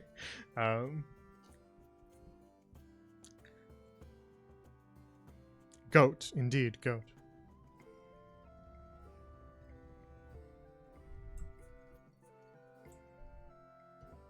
So, those are the 7 baronies. And they have a few different factions located within them. There's one here, and then there's one that's just sort of all of them. So I figure before we move on south or north, we should talk about those, shall we?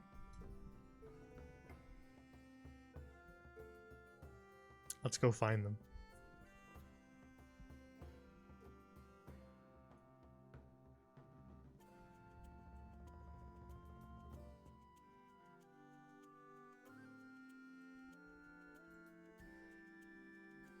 I was wondering why you didn't appear. Alright, so.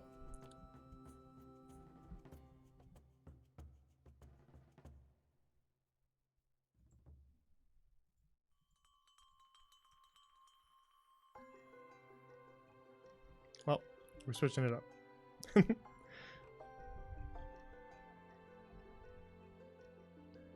The first of the factions located within the 7 baronies is located up near Yulefrost in the north.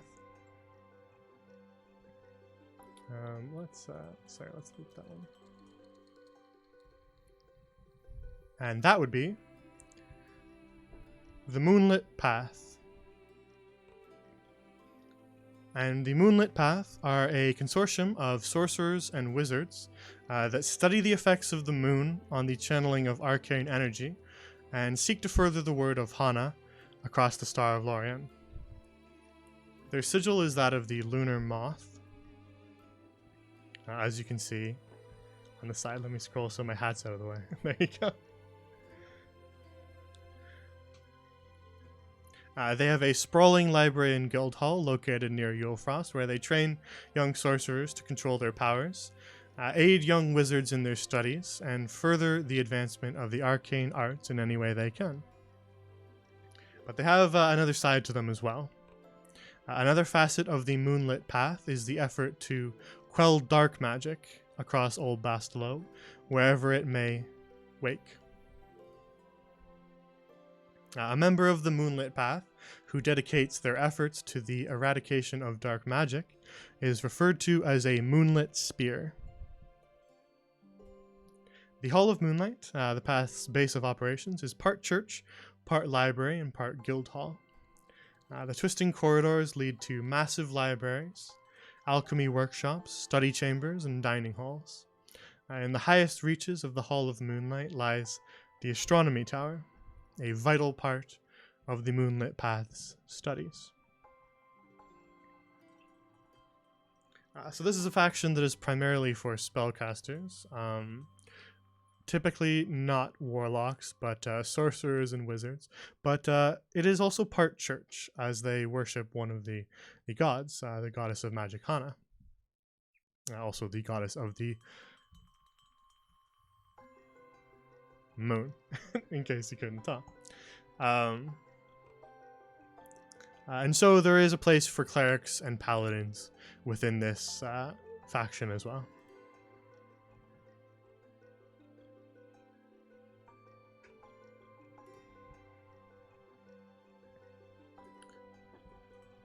So that's up here in the north.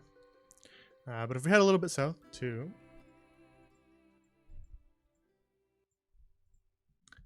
Holy Anne, we will get to another faction that I've been mentioning loosely across multiple campaigns. But now we get to finally see them properly. So the faction located within Holy Anne, but also across the entire realm, not just Old Bastila, is the Vigil of Braava. Now, I've mentioned these guys a lot. So finally there's a faction page for them, as one of their bases is within Holy Anne. The Vigil of Braava. Across the realm, the Vigil of Braava stands watch over the injured, the needy, and the unwell. Made up of paladins, clerics, herbalists, and alchemists, the Vigil are an order dedicated to the word of the sun goddess Braava. Their ranks travel all across the Star of Lorien, seeking those in need of aid. Many Vigil bastions and priories exist across the realm, but the Vigil's true home is Holy Anne, the great cathedral city in Old Bastila. It is there that their leaders convene to make decisions for the entire Vigil. A member of the order is known as a Vigilant of Braava, and Vigilants take many forms and perform many tasks under her name.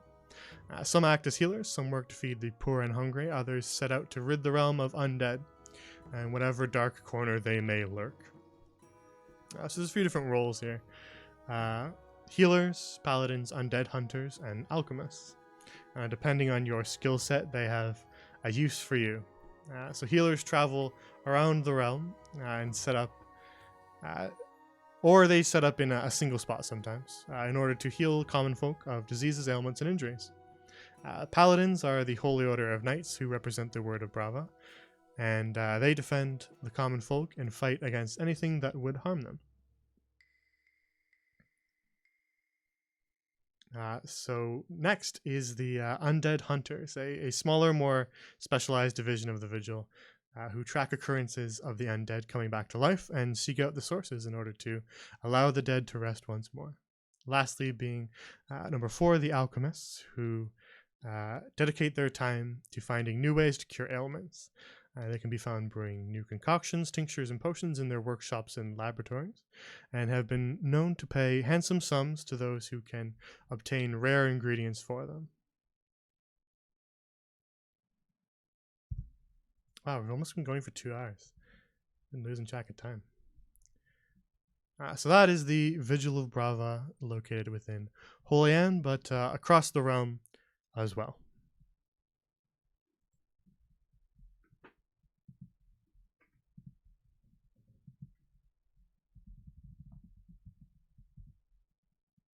All right.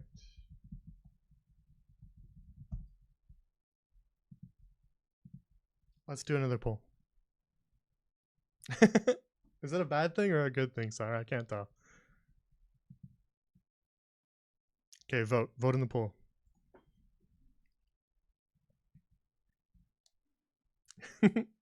Okay, just as long as it's not boring.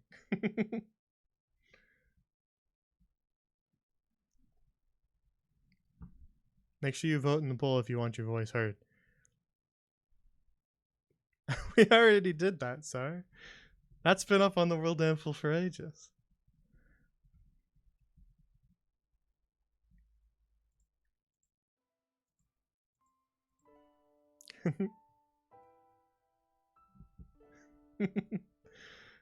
Oh, I should have let you guys channel point vote this one. Damn. Then you could have skewed it. Looks like Seth is winning so far. Do you want to run it again? Should we run it again?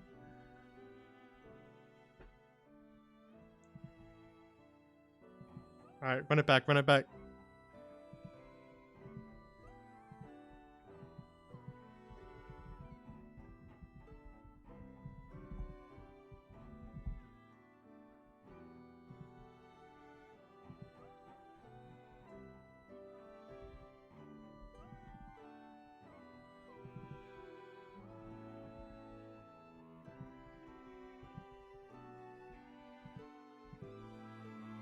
Okay. There's the new poll. You can now skew the vote.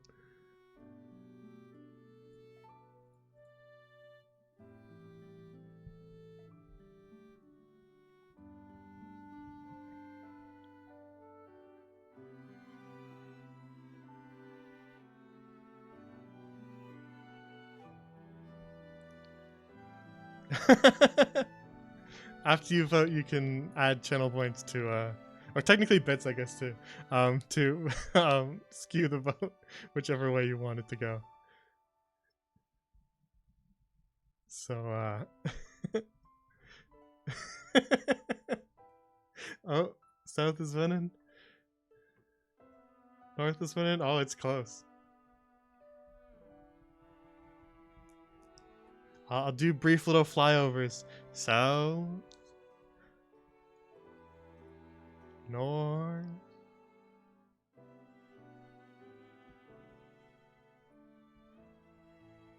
South will be more involved. It'll take longer. North will be quicker because there's more mystery there. There's less cities up there, so there's less to talk about because it's wild and mysterious up there. Looks like South is winning. 381 votes. Time's almost up. You only got a little bit left before we decide which direction to go. We'll do whichever one loses. We'll do after whichever one wins, and then we'll do the islands that surround the continent.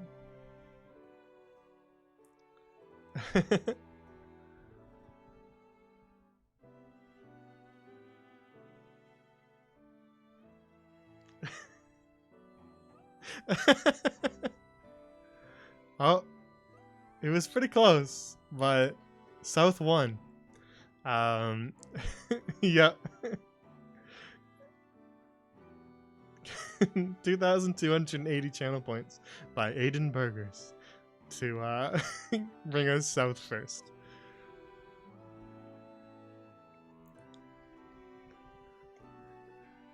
Alrighty, don't worry, we'll go north eventually. But we're gonna start with the south.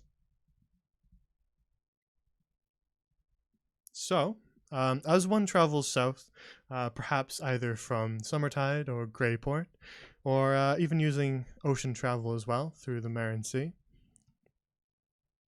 one will eventually arrive in the southern part of Old Bastila, known as Halasatra. Now, cutting Halasatra off from the Seven Baronies are the Iron Peak Mountains. And traveling through them will be a little bit arduous, as some of the Iron Peaks are quite tall.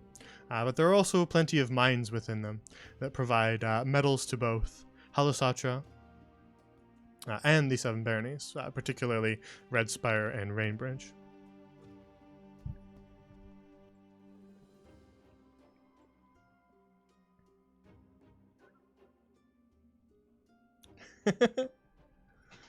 And so, as we reach the Iron Peaks, there are a few different things that one might find when they travel throughout these particular mountains. The first of which is when traveling through the Iron Peaks, one must always be wary of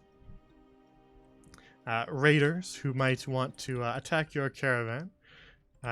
In particular, raiders from the beast tribe of the Crete.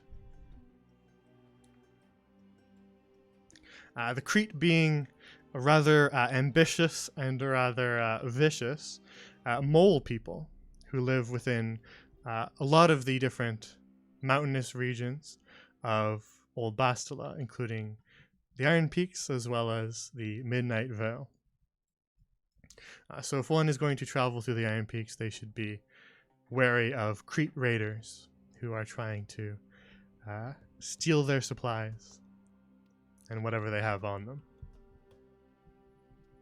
But when traveling through the Iron Peaks, one might also see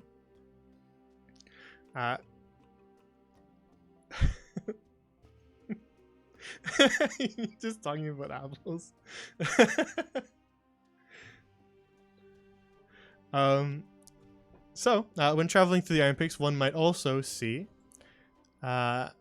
shadows fly overhead. As also located within the Iron Peaks are the Drake Wardens of the Eyrie, high up on one of the Iron Peaks' tallest mountains. Yes, I'm gonna spell everything.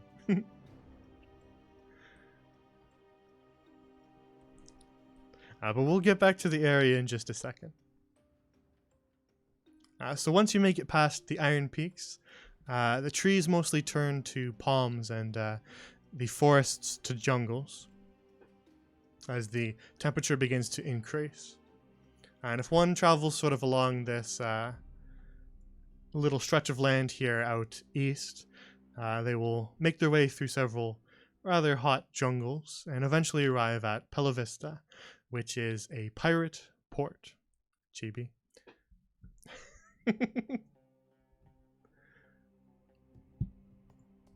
Now, Pella Vista is sort of a chaotic conglomerate of multiple pirate crews all settling along the same coastline. And so Pella Vista is not one town.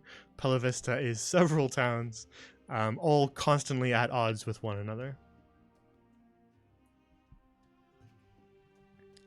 Along the tropical shores of Halasatra and the many islands that dot those waters.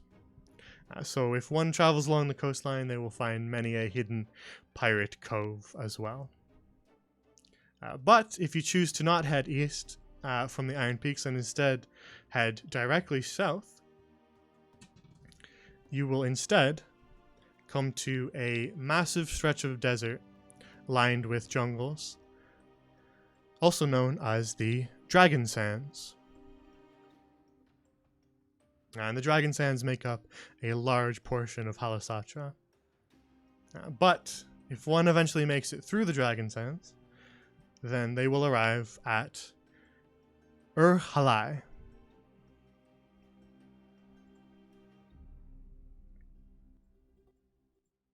Now, Halai, translated from Old Draconic, means the first city. And it is indeed their first city. It is a city of mostly Dragonborn, though as a bustling trade port, it also sees quite a few other races as well, mixed in. And long, long ago, it was said to have been created by a ancient red dragon known as Deimos the Architect, but we'll get to him later. Currently ruled over by Diatrous the Flame Tender, and we'll get to her in a moment.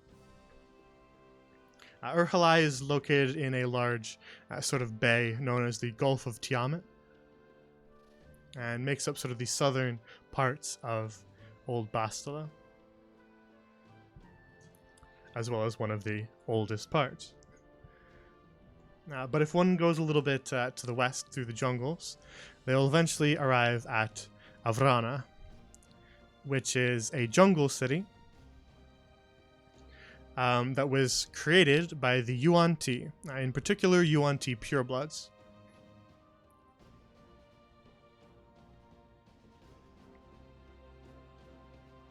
And the Yuan-Ti purebloods were seeking an escape from the caste system created by the Abominations and the Malisons, and sought out a new land far across the seas where they could make their own individual city without the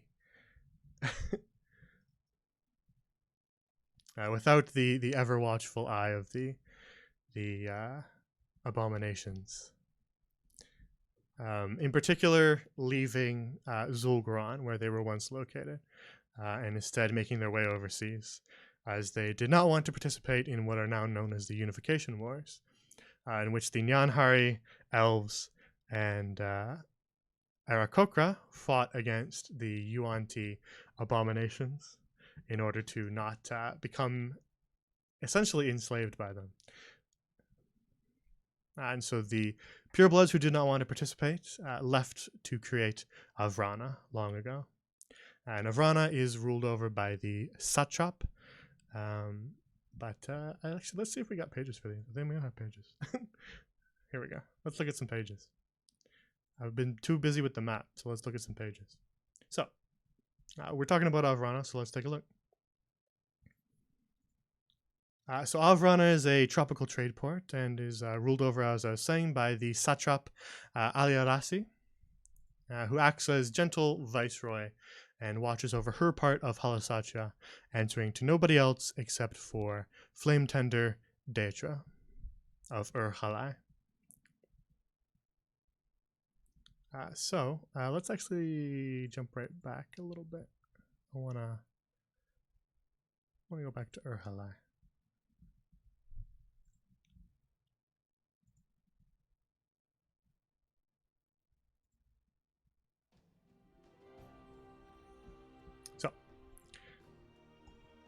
The great city of Halai can be translated from Old Draconic into the first city, as I mentioned.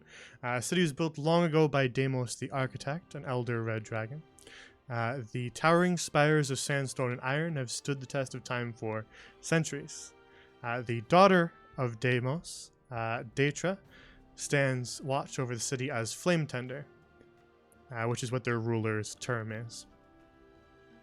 And has done so for hundreds of years, ever since the disappearance of Deimos the Architect many years ago. Flame Tender Daetra is a wise and just ruler looking over all of Halasachia, but also Castorania as well. Her shrewd business sense has helped the city prosper, and her tendency to collect people whose skills she admires has placed her under control of a group of highly skilled guardians, spy masters, healers, and merchants. She considers the wealth she controls and the vassals under her control to be her hoard, valuing their contribution to the prosperity of Halai greatly and treating them with extravagant care. Do you guys want to see the Daetra page before we move on?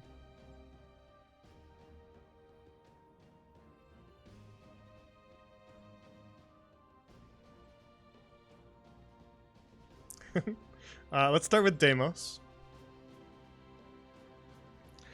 Deimos the Architect was an elder red dragon that is said to be one of Sindrin's brood. We'll get to that in a minute. The ancient worm was responsible for the creation of the Iron City of Halai, and thus also responsible for the formation of all of Halasachia. Deimos was said to be a wise and stern ruler, keeping emotion tight to his chest. It was under his rule that Halai became the seat of power that it is today. Deimos ruled over Halai for centuries, eventually siring a daughter named Daetra. Only 40 years after Daetra's birth, Deimos suddenly disappeared, never to be seen again. The disappearance is the subject of much rumor and speculation among the people of Halai. So Deimos was once Flame Tender of Halai, but he has left it to his daughter now.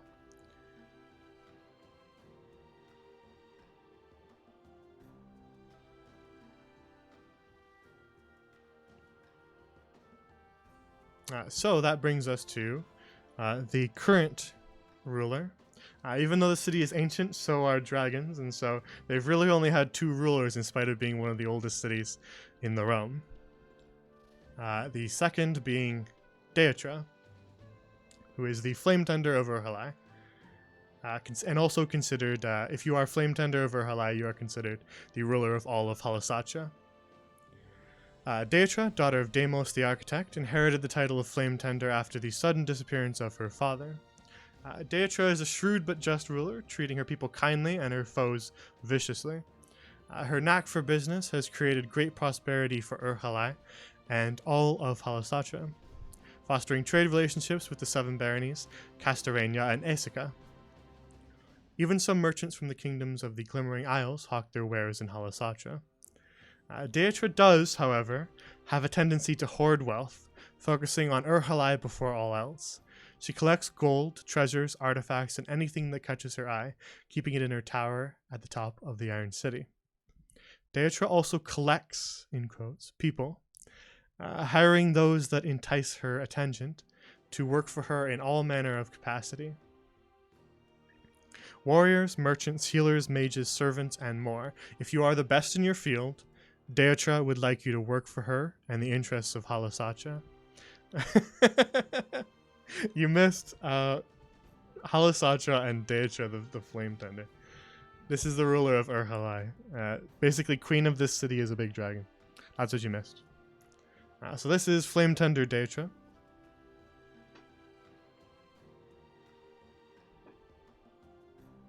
A centuries-old red dragon as well.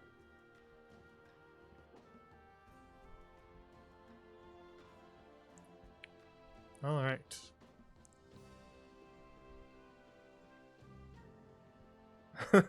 Well, speaking of working for her, let's get to our next faction, shall we?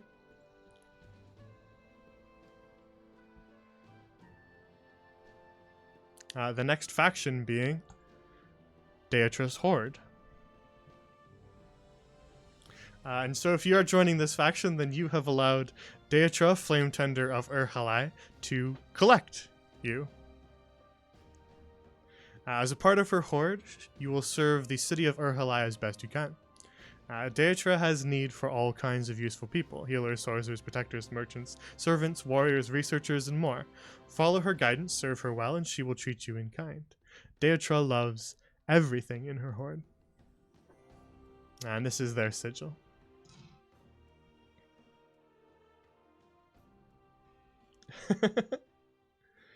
I was trying to interpret how a dragon might see their own faction, and I thought that this was a cute way of doing it.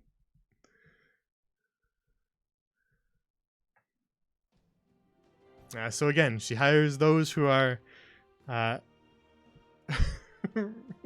renowned as the experts of their field, is who she's hunting for. If you are highly skilled, then she wants to collect you, so that you may better serve Halasacha.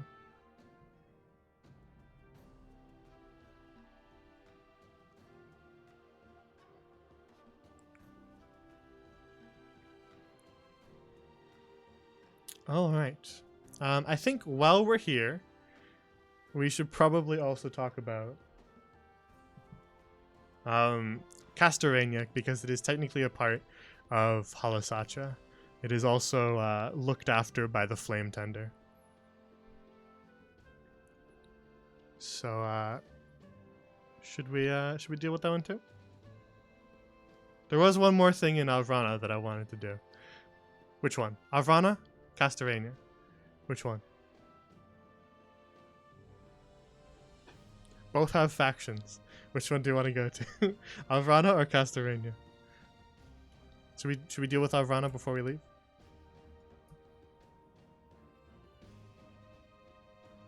What do you guys think? I want to let you guys participate.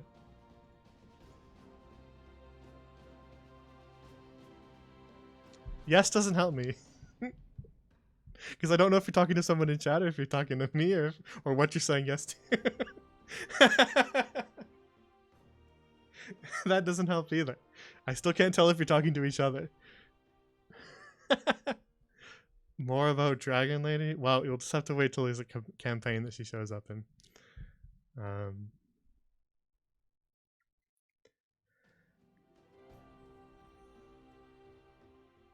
Okay, fine. You know what? I'm making the decision for you guys. We're staying in Halasacha to talk about Avrana. Alright, because there's a faction located here. So in the jungles, and located within the city of Avrana,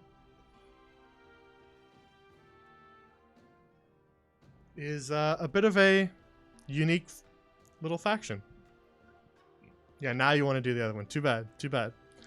I'm railroading you. This campaign has now been railroaded. I'm forcing you to go over here. A magical wall appears and blocks you from walking the other way. You have to go here. And so, Closing 7 Baronies, closing Diatrous Horde. We get to our next faction.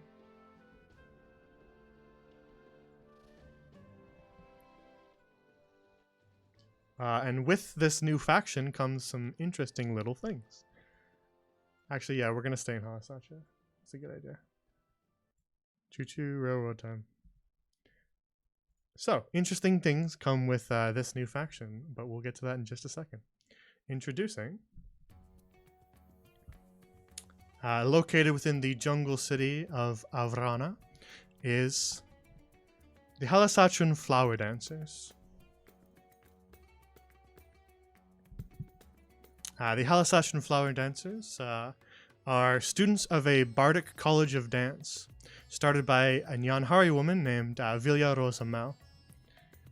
The college teaches methods of weaving magic through dance instead of song, focusing on acrobatic and performance prowess as a form of martial art. Vilya established a school in Avrana for students to learn arcane dancing, now known as the Lotus Gardens. Graduates of the college, now expert dancers, can be found in taverns and stages throughout Halasacha and have become strongly associated with the region. Often accompanied by musicians, a flower dancer's whirling movements can be enthralling, and if one isn't careful, will find themselves in a daze. Those who wish to learn flower dancing must first attain an appreciation for the beauty of the world. The philosophy of a flower dancer is to witness the beauty of the world and work to protect it. This is why flower dancers train in the art of war. When evil threatens to corrupt the beauty of the world, a flower dancer cannot sit idly by. This is the part that really slaps right here, so wait for it. The College of Dance in Halasacha is loosely organized by instructors and students. Those wanting to learn or improve their dance skill can seek out available dance instructors to teach them. This part right here. The students often learn in classes rather than individually, often learning elaborate coordinated dances as they progress in skill. When the instructor is satisfied that their students can both defend themselves and express themselves with grace, they end the lessons. The ritual involved at the end of lessons is a partner dance one-on-one with the instructor so they can assess your skill. Once classes are complete, the new flower dancers can roam wherever they wish, seeking stages, inspiration, or whatever catches their attention. A graduate is always welcome at the Lotus Gardens should they decide to return.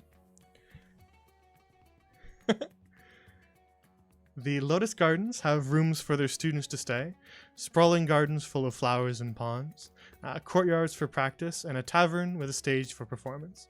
Folk who come to the tavern to see the dancing and listen to the music spend coin on drink, which helps keep the Lotus Gardens well maintained. Though the Lotus Gardens are a place for dancers to learn, all manner of bard is welcome to visit. After all, every dance needs a good song to accompany it. Their mantra being Alhamal Vilakishe, which is beauty in all things. And this is their sigil if you couldn't quite see it. I was scrolling. Yeah, this is a banger. Alright, so accompanying this faction is actually a secondary announcement. Because I did say that they were a college of dance. In particular, a bardic college of dance. And so, they are now a bardic subclass as well. This is based on a dancer subclass that I was looking for by a Reddit DM. And I've adjusted it slightly, but it is mostly their idea, so I cannot take credit for that. But I really liked it, and I was like, I can't change any of this because it is perfect. And so the subclass for flower dancing, the College of Dance, are now active, and you can use them if you want to make a bard character.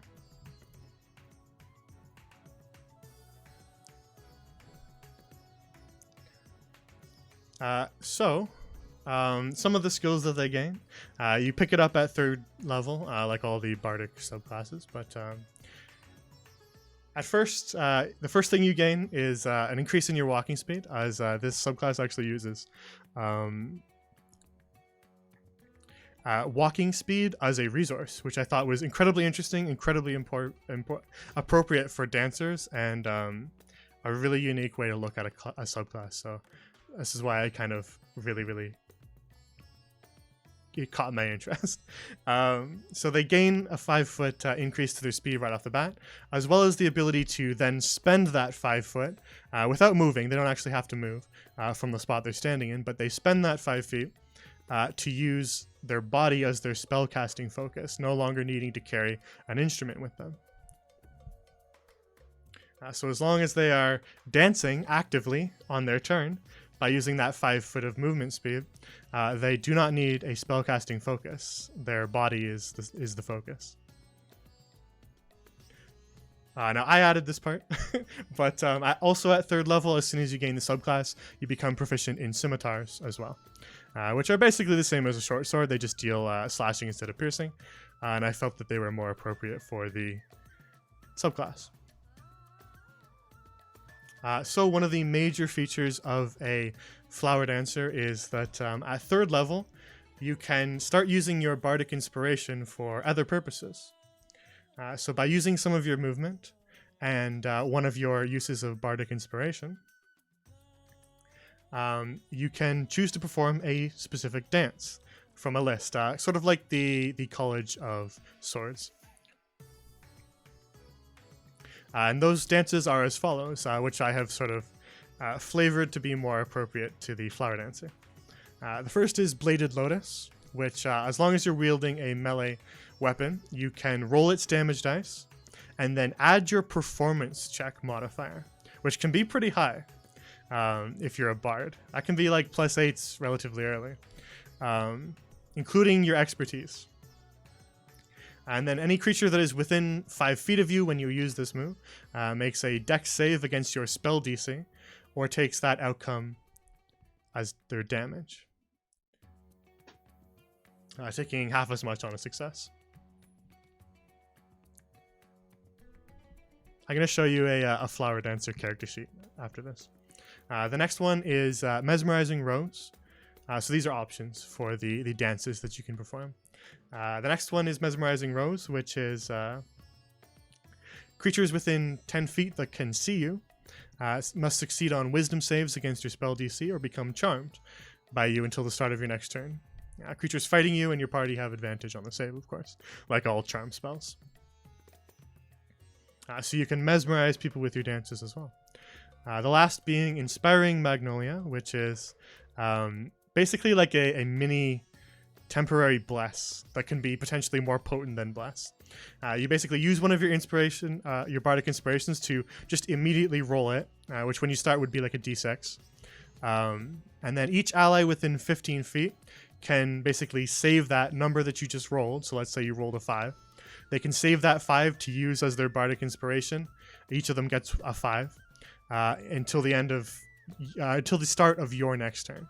So it's basically a mini temporary bless, allowing you to use one bardic inspiration to inspire all of your party members potentially. At 6th level, they gain The Show Must Go On, which is basically on each of their turns while concentrating on a spell, using their body as the spellcasting focus as for choreographed casting. They can spend some of their movement as a bonus action to continue the performance. And if you do that until your next turn, whenever you make a Constitution save to maintain concentration, you instead make a performance check. So that lets you add potentially your +8 for your performance check, if you have like expertise and all that, to your concentration saves, and potentially keeping your spells up a lot more efficiently.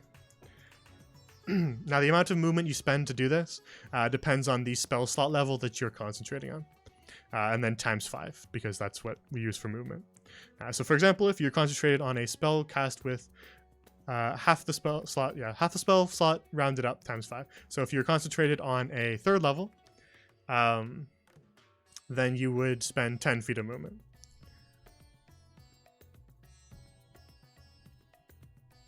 And then all the way up at 14th level, whenever you move at least 10 feet on your turn, as a bonus action, you can create an illusion of yourself in a free space within 5 feet of you. Any enemy attempting to attack you while the illusion is up must pass an intelligence check against your spell DC. Upon failure, they hit the illusion instead. You only have one up, and it lasts until the start of your next turn. So you gain a dance partner, essentially.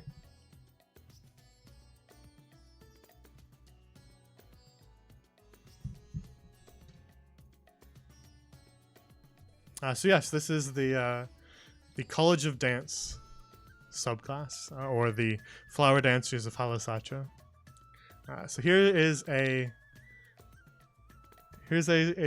character sheet with a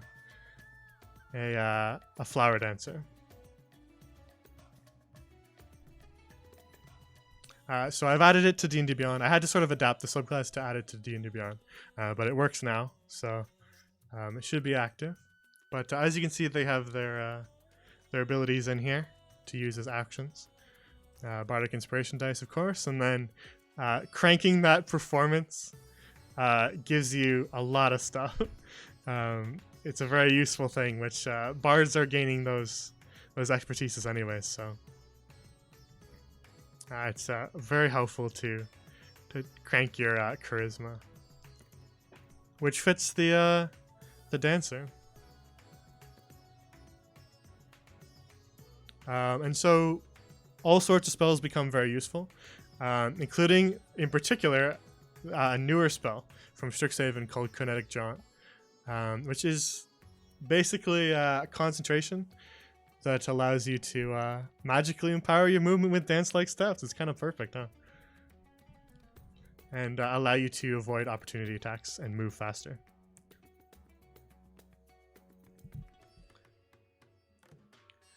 So yeah, those are the Flower Dancers of Halasacha, and have been added as a subclass that you can now make your character if you want.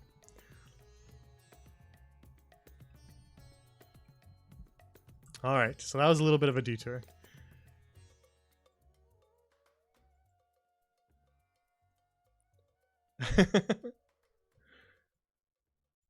Sorry, I have to turn off the really good music because we're moving on. Before we leave Halasacha, let's talk again about the Iron Peaks, because I mentioned a little place there known as the Eyrie that has its own page. So let's talk about that, shall we?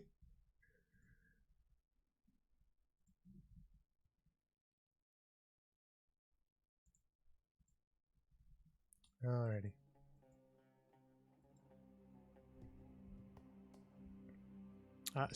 Located in the Iron Peaks, the Eyrie are an organization of Drake Wardens that are aligned with Halasacha. So the Drake Wardens of the Eyrie tend to the flock of wyverns, dragonels, and drakes that they raise. The area is built up in the towering heights of the Iron Peak Mountains, keeping their more unruly charges far from the towns and villages below. The area is made up of the wardens that train the flock, dragon scholars performing research, and retainers who aid with the day-to-day tasks running smoothly. Now, because of their proximity to Thermograd, which is the main city of the Crete deep within the Iron Peaks, the Drake Wardens of the area do have to regularly fend off Crete raiders, attempting to drive them from the mountains. The area is, of course, technically under the command of Urhalai and Flametender Daitra, and will come to the aid of the city of Kald. However, they are allowed to maintain their own autonomy and decide how they train the dragons themselves. Though technically a military faction, the area is far less strict than the usual military regiment, foregoing formalities and strict training to allow the Drake Wardens to tame dragons in their own unique ways, and the scholars to study freely. Those who become Drake Wardens create strong bonds with their chosen Drake. The two become inseparable during training, learning to fight together as one. A Drake Warden and their trained Drake learn to communicate, and the Drakes magic strengthens as the bond grows. And this is their sigil of the Aerie.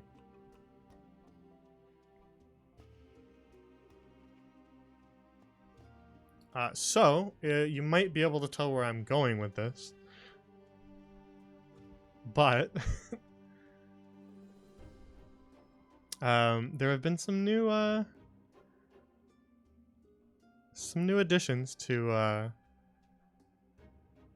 the subclasses added with Fizban's Treasury of Dragons, the source book. And so, yes, you are right. The Drake Warden subclass is now active. We can use those now.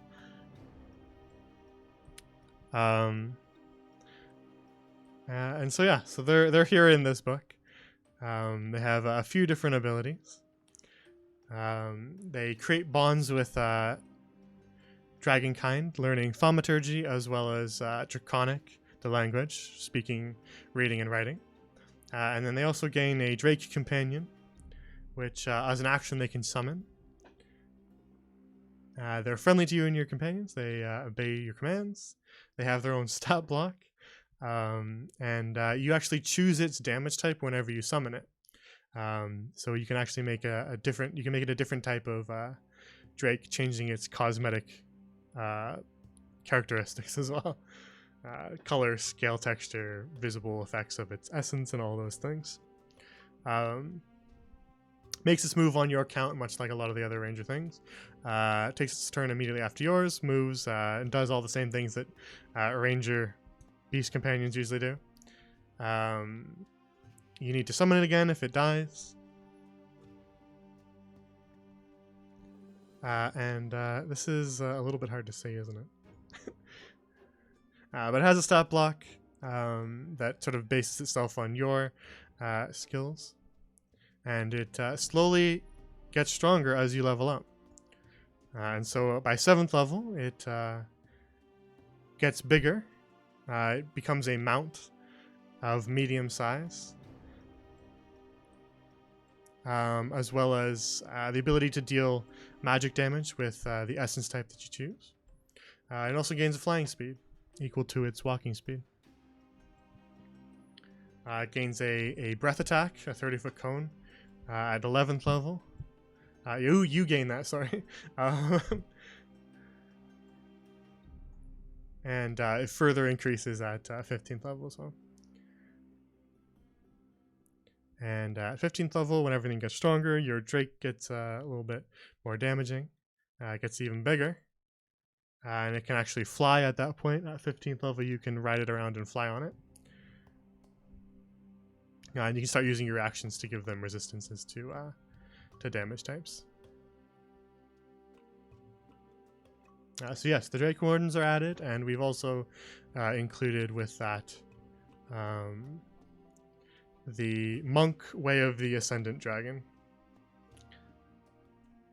which is a monk subclass, allowing monks to basically take on a lot of features of dragons, including increases to their presence, gaining the presence of a dragon, intimidation and persuasion stuff, changing your damage types to acid, cold, fire, lightning, and poison, learning to speak Draconic, eventually getting breath attacks, as well as wings at 6th level, giving you a flying speed equal to your walking speed, which with a monk that can be a lot.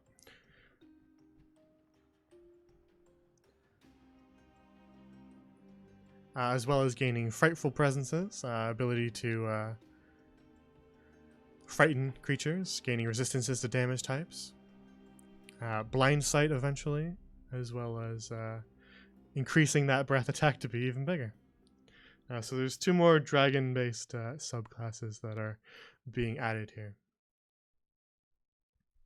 So those are, you're free to choose those as well now, for those who haven't seen those before.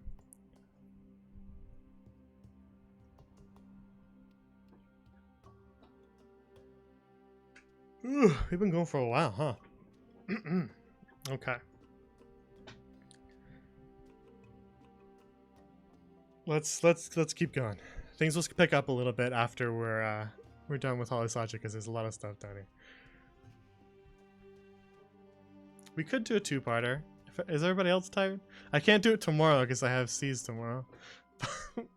But I guess we could make it a two-parter. Because this is quite a lot. It wouldn't be as long of a stream, definitely. But I realize that we're doing a lot. I would do it tomorrow if I could, but that's Seas, so.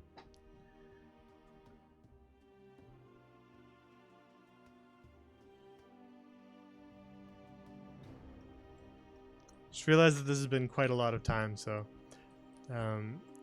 might be beneficial to just split it up. The second stream will definitely not be as long as this one. It'd probably be only like an hour-ish. I could do it next Saturday. But there's some stuff with Castorania I need to talk about. Then there's all the different islands. Mirror Garden, Silosia, Asica, and the north. So it'd probably be like another hour-ish, hour and a half. And some, the Midnight Veil, we'll talk a little bit, but there's got to be some mystery there, so we won't talk too much about it. As well as a little bit about Stargazer Valley, but again, a little bit of mystery.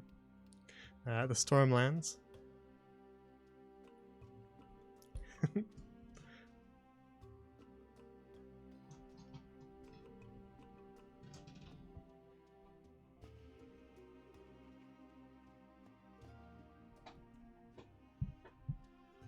It would be less fey, it would be more unseelie.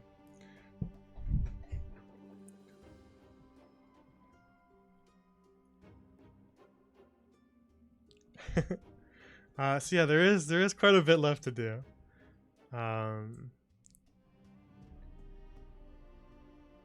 So we could call this a two-parter. I'd be okay with that.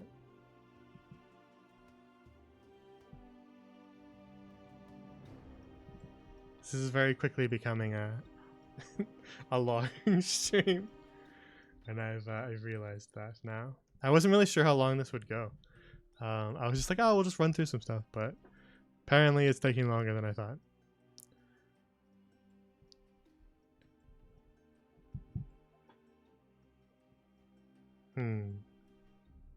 Okay, we could do part 2 next Saturday, just to wrap things up. I'd be down for that.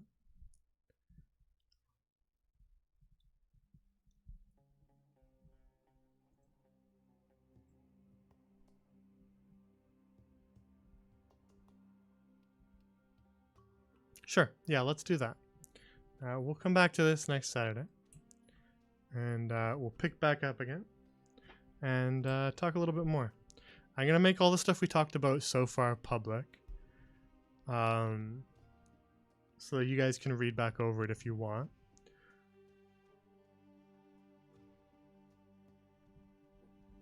And the stuff that we haven't talked about will still stay private. And maybe I'll add a couple more things in between now and then if I have the time. All right, yeah, we'll do next Saturday as part 2, because we've already been going for 2.5 hours. Alrighty, we'll call it a night here. We'll wrap up and pick up again next Saturday, same time, to finish things up. Because it ended up being quite a lot of content, huh?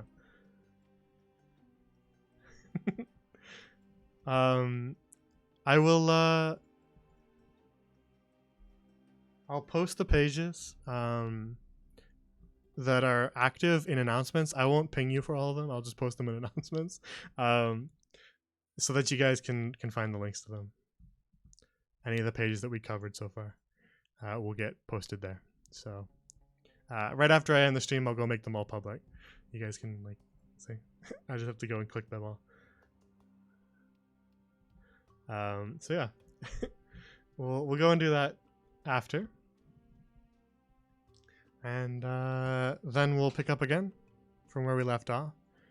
Someone has to remind me that we left off at Castorania, because it's still technically under the watch of Flame Tender, Daitra, and Halisacha, so we'll pick up again there, Castorania, everybody, okay? And then we'll do all the other little islands after we do the Stormlands. Alrighty. So, if you're new here,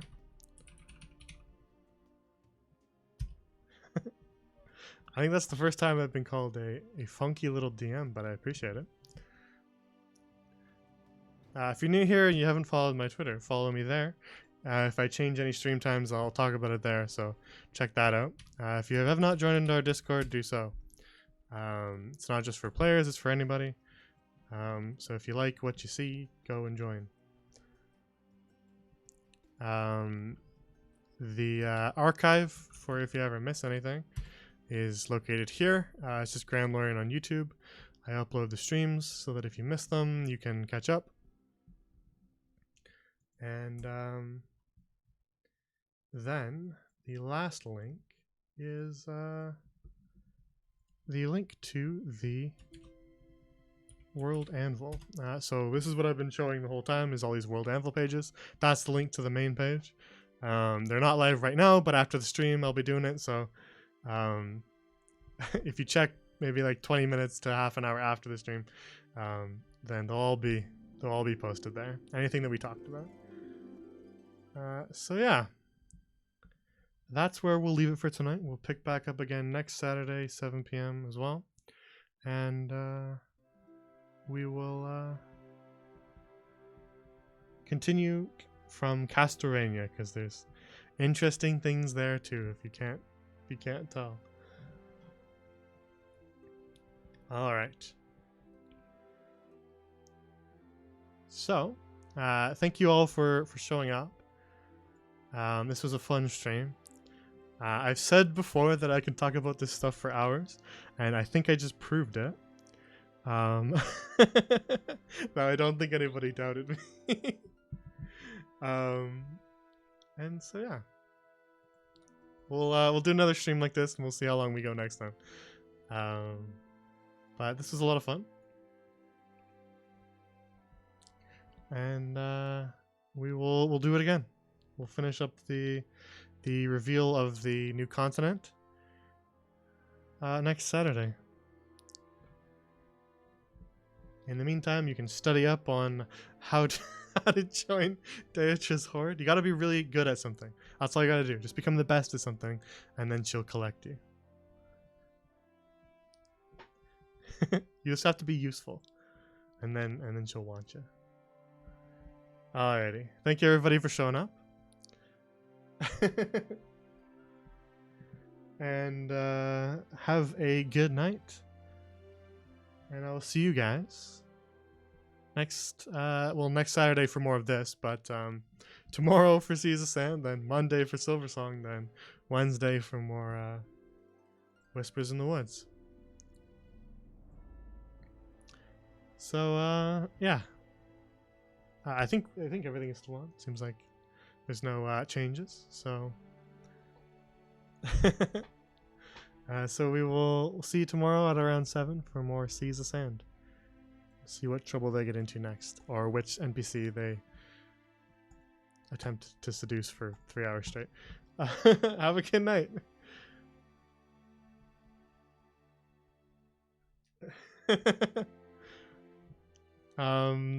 Take care. Thank you for watching. This was a very fun stream, and I will see you all later. If you haven't followed, follow, but I think most of you have.